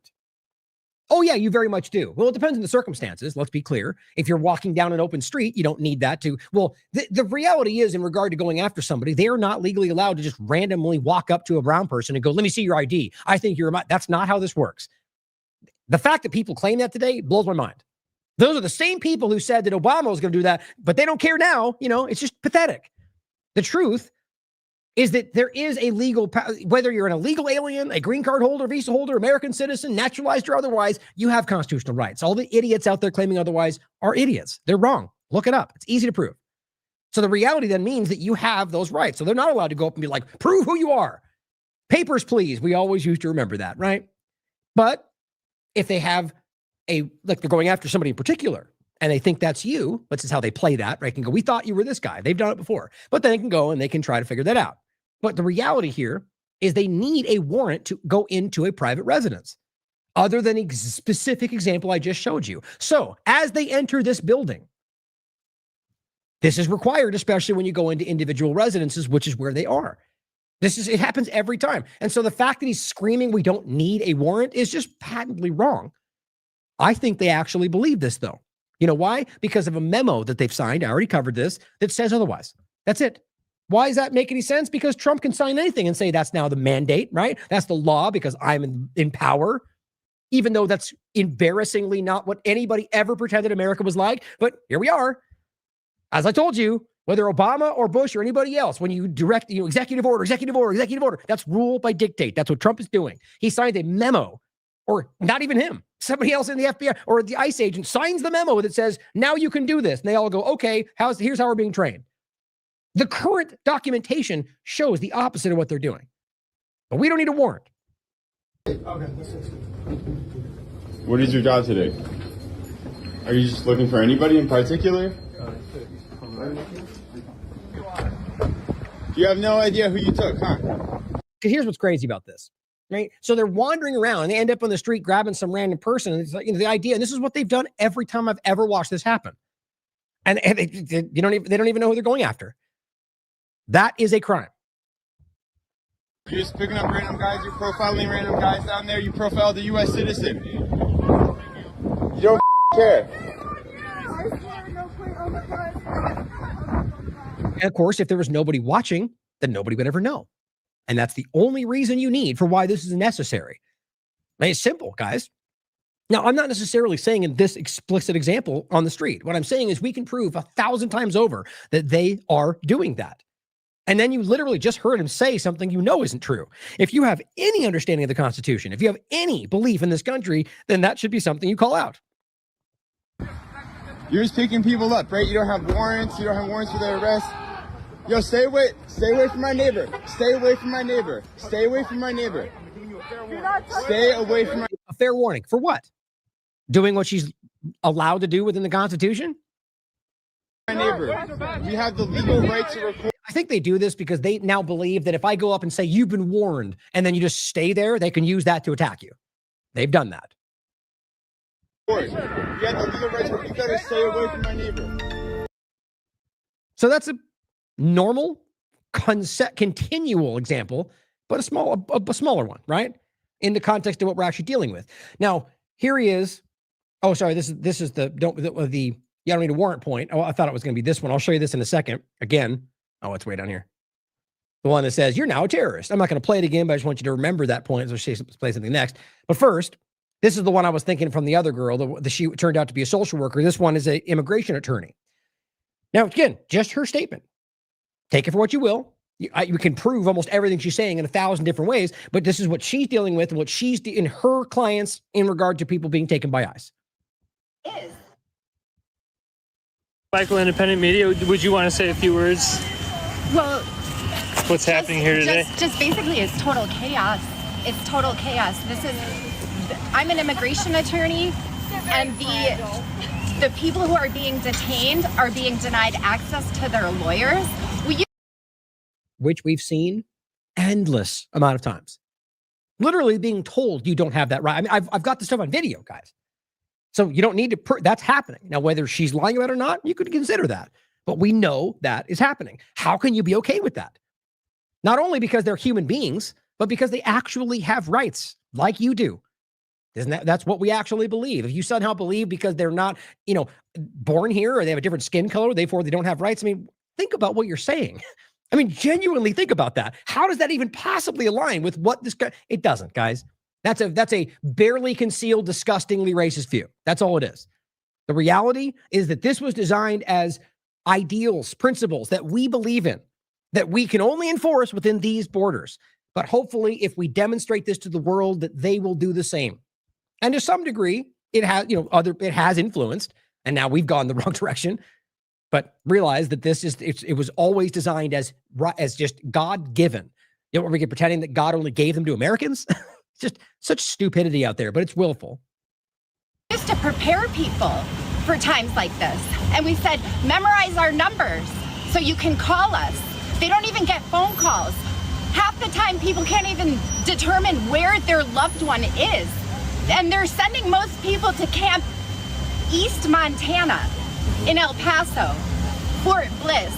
It's disgusting. Multiple people. Fort Bliss comes up constantly. And I think it's clear that they're using specific locations because they're politically amenable to what they want. They know they don't care about the law or what they're dealing with. And there are places that do. There's been places that have pushed back on what they do. That's why they gravitate or they ship them across state lines to go to a place where the judge is going to rule in their favor. It's what they're doing. People have died there, and they're sending everybody now who's apprehended. They're sending them to Camp East Montana. Right. And then what does that mean for their chances of getting out? And this is a habeas petition that was granted. And they can't find the woman. See how this works? Is you might even get the legal pathway you want, but they've just disappeared, just vanished into the wind. Maybe they're in El Salvador for all we know. You realize how completely abstract this has gotten. At one point, we were focused on the planes in El Salvador. Well, then they went to basically, don't forget, and this is important. They went to that. The whole thing with Garcia became a focal point, but it came out that they were simply then shuffling to other countries. So send to El Salvador, then send to another country. This has happened more than once. And on top of that, we have things going internally. We have, this got so broad that people just stopped. There have still been deportations to other countries illegally and otherwise. You see, and in this case, what she's describing is a woman who was picked up, who has rights, who just vanishes. And she has a habeas petition for her benefit that they can't even find where she is. So the system is saying, let her go. And they're like, well, who? What are you talking about? Yeah, maybe that's her. Maybe that's an ICE agent driving her car over there, but we don't know where she is. I shouldn't even laugh. It's just so dark, man. It's like one of those you don't laugh, you cry kind of moments, guys. That is the trouble. That is the trouble. They don't know where she is. Right. And I've also heard reports of detainees being released without their cell phones and without... That is a big problem, too. And then a lot of people earn money in cash, and they're carrying large sums of money. And when they get detained, who gets that money? Right. And their IDs have gone missing from what I've heard as well. When they release people, they won't give back their work permit or their social. That's what... You see how crazy this is? And now look, it's her statement, but I've heard this more than once from she's an attorney. Not that shouldn't mean she's always telling the truth, but the reality being that if you are, you're creating a process here. You're taking what they need, their money, their phone, their identification, and then what they do is they pick them up 3 days later. Oh, no ID? Get on the bus. I'm not joking. And so if you think for 1 second that's not by design, you haven't been watching what they're doing. They're literally manufacturing cases to go after largely innocent people while mostly allowing and working with the worst people in the conversation. The very people they started out talking about, MS-13, they have worked with those people. They've literally sent them back to Bukele, who has a deal with them. But yeah, keep telling us about the worst of the worst. I'm hearing as well. And do you know how hard it is to replace a work permit? Months. Yep. Yeah. So that this. I'm just going to leave it there. We can wrap this up. It's just so damn frustrating. So to finish up in general here. Oh, that's right. I forgot I had a couple more articles actually. Yeah, let's go through it. I have no time rush here, but I thought I was toward the end. So these are some reports that I want to include as well. Off the tail of what you just heard. This one is insane to me, but it's guess no more so than what we've already been reporting on.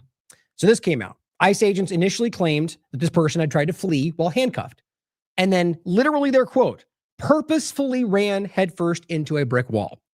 Now, of course, you can picture the Benny Johnsons of the world going, yeah, what stupid Democrat. They would hurt themselves to blame the Republicans, without caring whether it's true or not. That kind of stupidity is out there all over the place. The point is, of course, it's possible, but evidence obviously matters. But this is the kind of thing you're getting from these people who know they're not being held accountable. They know it. There's no names, no warrants. Nobody's paying attention. They lie. Look at what happened with, the only reason we even know who shot Good is because he took his mask down, which is exactly why people need to be observing, why they're legally required to identify themselves. But this is insane. As Ryan Grimm says, the claim the man smashed his own skull into a brick wall turns out to have been a lie. You know why? Because the forensics said so. A Mexican immigrant was taken to Minneapolis Hospital earlier this month after bones in his face and skull were broken while he was in federal custody. Not while they were arresting him, while he was in custody. Immigration enforcement agents initially claimed he had tried to flee while handcuffed and purposefully ran headfirst into a brick wall. But staff members of the county medical center determined they could not possibly account for the fractures and bleeding throughout the man's 31-year-old's brain. They said the nurses in the case. It was laughable. If there was something to laugh about, he said, speaking on the condition of anonymity, there was no way this person ran headfirst into a wall. They don't care. Now, even though you can have this and even brought to a judge, made this official, no one's going to be held accountable. You don't even know who these people are. They've circled the wagons. Noam and Trump will never. Vance just actually told you they have immunity. They don't. But that's what he said. I'm just so blown away by not the team sport manipulating idiots out there, but the conservatives out there who still somehow find a way to side with this.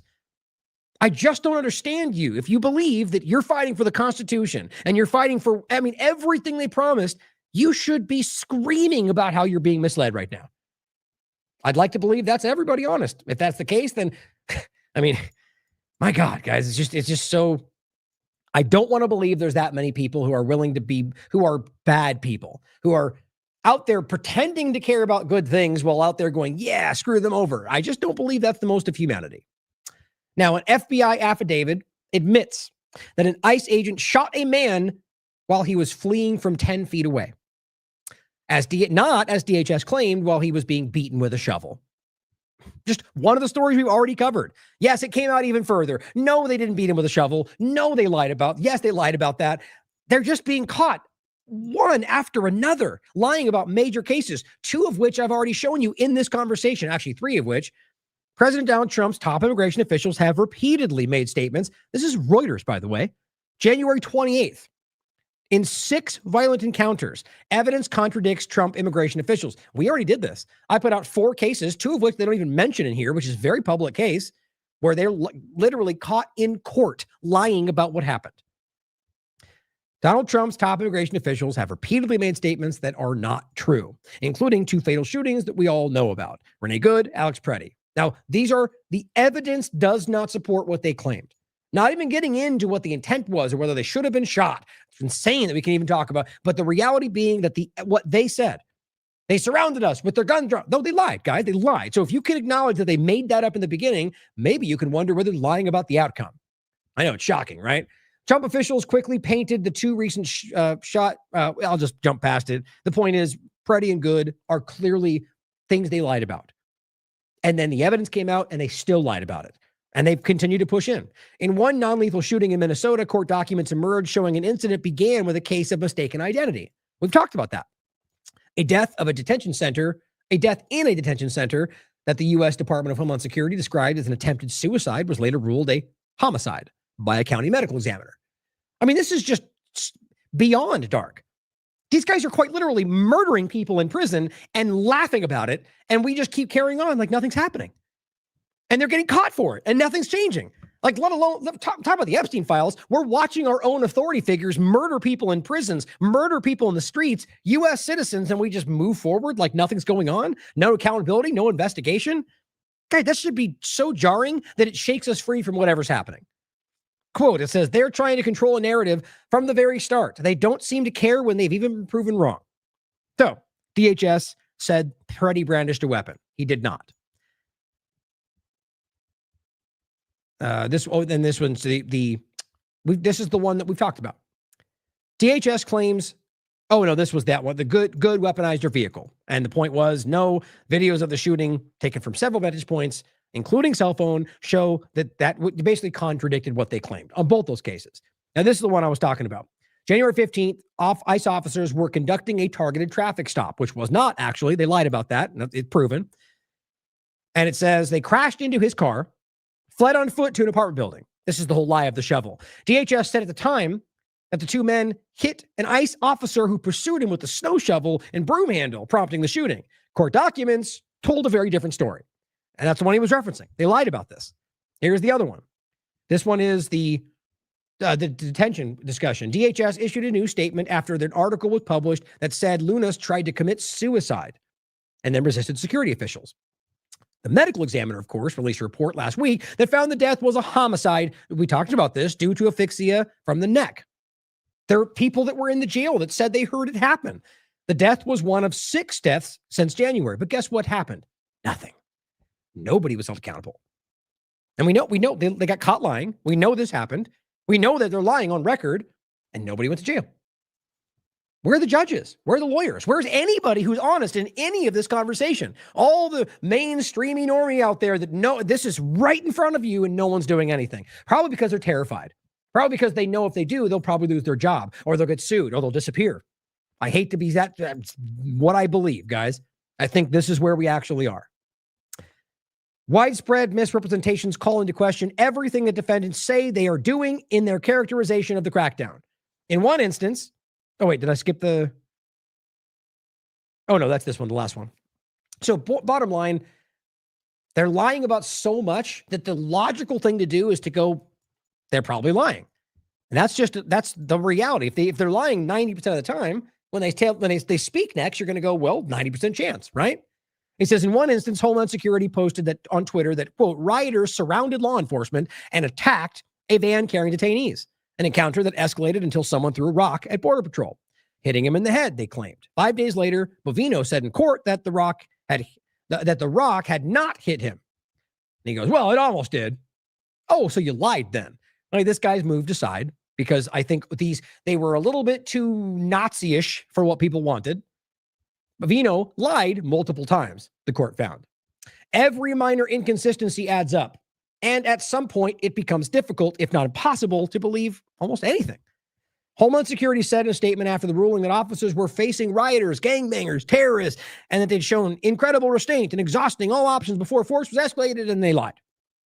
That came out in court. This one I've talked about more than once, and I just still can't believe that this is how it went. And this is my point. One story shows you, I mean, somebody should have gone to jail for this. October 4th, Homeland Security said that several drivers, by the way, rammed law enforcement officers in Broadview, Chicago, where Immigration Detention Center had been the site of clashes between protesters.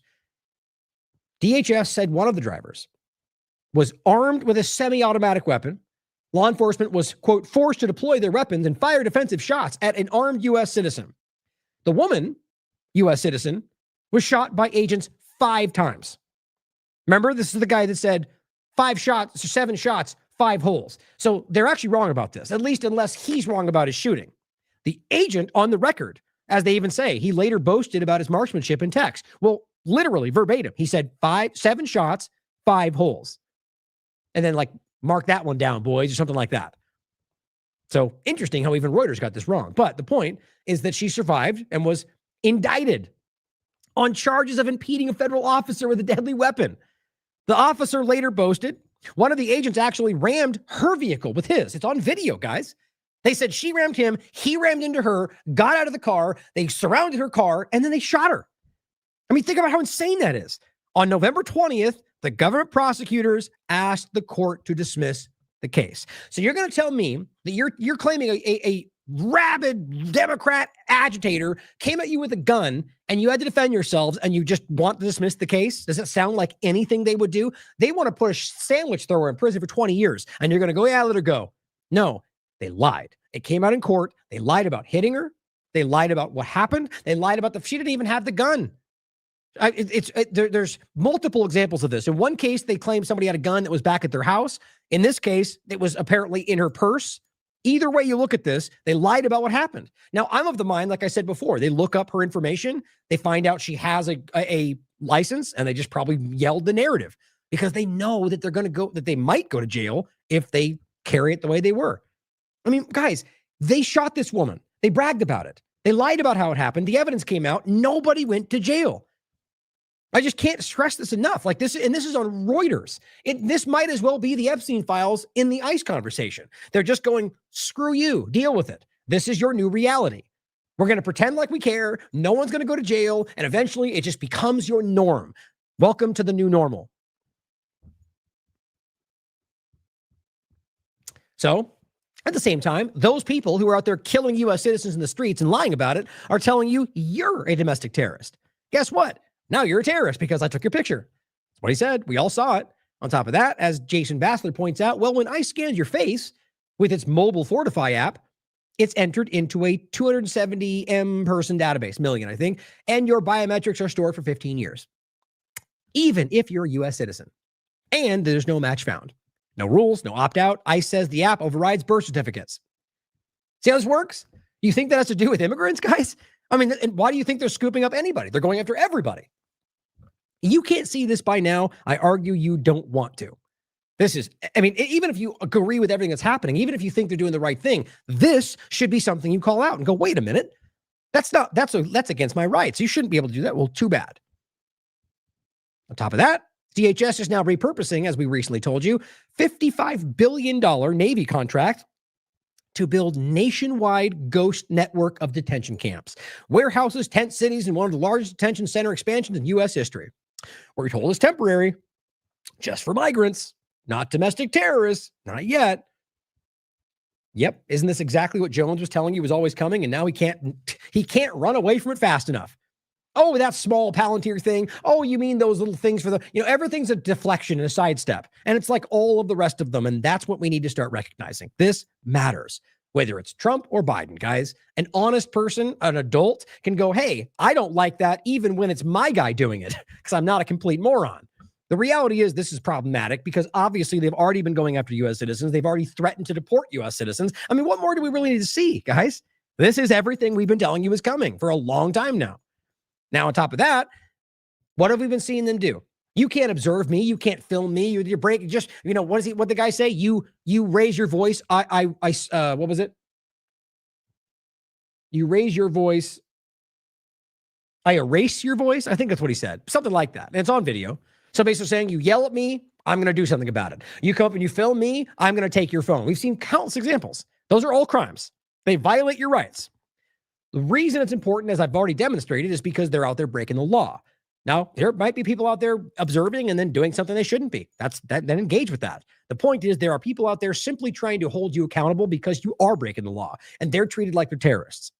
In this case, this person is literally, to some degree, cop watching, wrote an op-ed about what this location is doing. The Lenexa Police Department. So, and this basically is freedom of the press writing, and you can read the article, it's included. This person got arrested because he wrote an op-ed. And this person said that the account says somebody should tell the police in Lenexa, Kansas, and suggest that they read the First Amendment.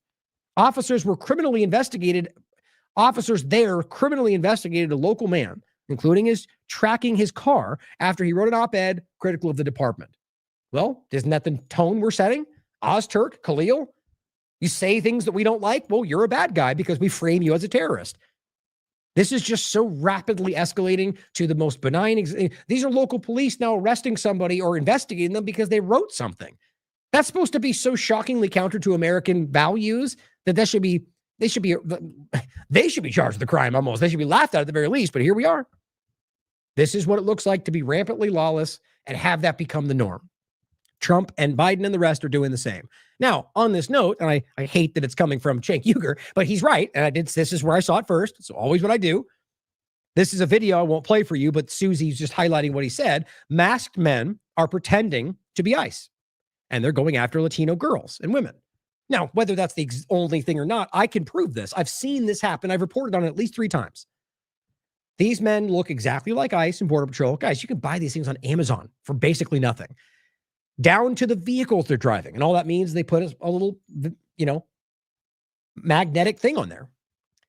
And it says some have fake DHS paperwork in their vehicles, weapons. Some have been arrested for rape.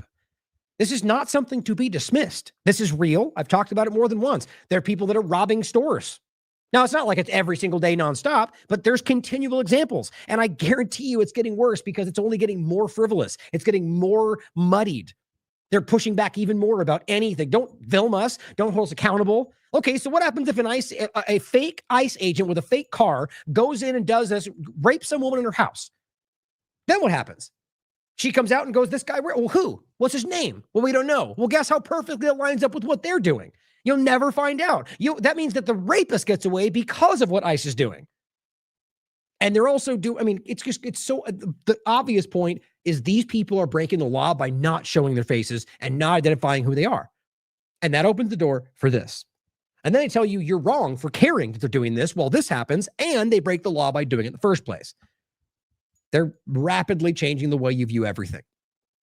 And they're lying about it nonstop, everywhere they possibly can. Back to just Minnesota, as I showed you yesterday. Then this is just happening across the board right now from these fake mainstream platforms, alternative and mainstream. Here's a guy, I don't know who this guy is, John Justice, 21,000, talk show host or whatever, just simply saying Minnesota insurrectionists broke into nearly 60 vehicles downtown this weekend, February 2nd. This isn't about ICE. It's not about immigration. This is about cultural Marxist revolution. Yeah, guess what? It didn't actually happen that way. The reports from the local media, here's the actual report. You can check it out for yourself. from the local news as well as the local people there, the police department. There are no links to protesters that happened the day before the march even happened.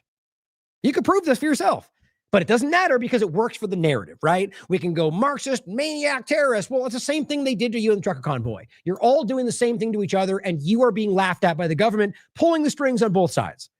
But it doesn't matter because John got some reach there. You know, that's how that works. He lied or he was wrong. In this case, we showed you this yesterday.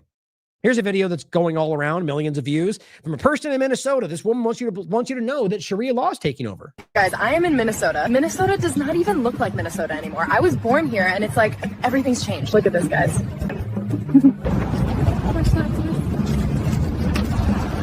Streets, the stores, the people. What's funny, that last guy was just a brown guy in totally American clothes. What the hell are we talking about? These people are insane, guys. But guess what? Let's just say that bothered you and you're like, Ryan, why don't you care about that? What, that people have the right to dress and act like they want? What is wrong with you? Didn't you forget where you live, or we pretend we're supposed to be? It's insane that we think that is indicative of whatever bad thing Ben Shapiro tells you about. These people are not evil because they have a different religion than you. We can't be this stupid. But the point, guys, aside from all of that, that's not real. That woman is fake.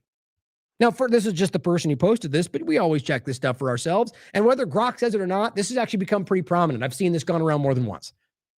This woman is entirely AI generated. It's not real. This clip and this is what this is becoming a thing, guys. So that's an entirely fake thing, which means she didn't grow up there. She's not real. Those people don't exist. Ask yourself, why would somebody make this? Genuinely, why would somebody make that video? Because if your mindset is, well, they're trying to expose that, well, then that's only going to hurt their agenda, right? Because people are going to go, well, it's fake, so it can't be real. So the question is, if you need to fake that, then is it actually what's happening? She'd ask that question. Now realize there's some level of truth to some of these things in pretty much every part of the conversation, but it's not the way it's being framed. And on top of that, you should damn well better prove these things before you assume because some guy somewhere said that. We just got to be smarter than this. And it is being used against us every single day. But I argue that's probably why you're here.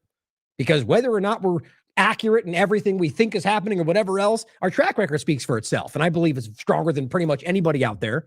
But it's because I care about this, and we are objective and nonpartisan. And I'm not going to yell things at you that I can't prove for myself. And if it turns out to be something I thought I could prove and I'm wrong, I will always come back and show you that. And you're here because we want to know the truth. We don't want to get the fantasy narrative, right? Or the, what did I call it the other day? Information porn, or whatever, the idea that you get the thing that we want to hear and how we want it to be served. Get the news served up just the way you like it. That's how they're trying to cultivate the new direction. But too many of you aren't buying it. And it gives me hope, truly, because I believe most people are not buying it. And I believe that truly unnerves them to some degree. They don't believe that that ultimately they're powerful and that in historical situations, we can be passive enough to where it just blows right over the top of us. So I'm not calling for violence, never am, but we need to do something right now. And allowing this Epstein file to just kind of blow over the top and nothing changes, allowing the awareness of this to just kind of keep going, it will change our world in a very real sense. It already is. So whatever you think is appropriate. You want to stand up and protest? You want to go out and do your show? You want to write to your politicians? You want to march through the streets with pitchforks and fire? Do it. But do not go out there with the intention to create violence because it will be used against you. I believe that strongly. But guys, it's on a knife's edge. I feel that way anyway. So if there's ever a time that you thought it was important to go out there and do something you've always been thinking about, or start the show you always wanted to start, or just make that post you think is important, now is the time to do it. Thank you for tuning in. Keep fighting. I love you all. As always, question everything. Come to your own conclusions. Stay vigilant.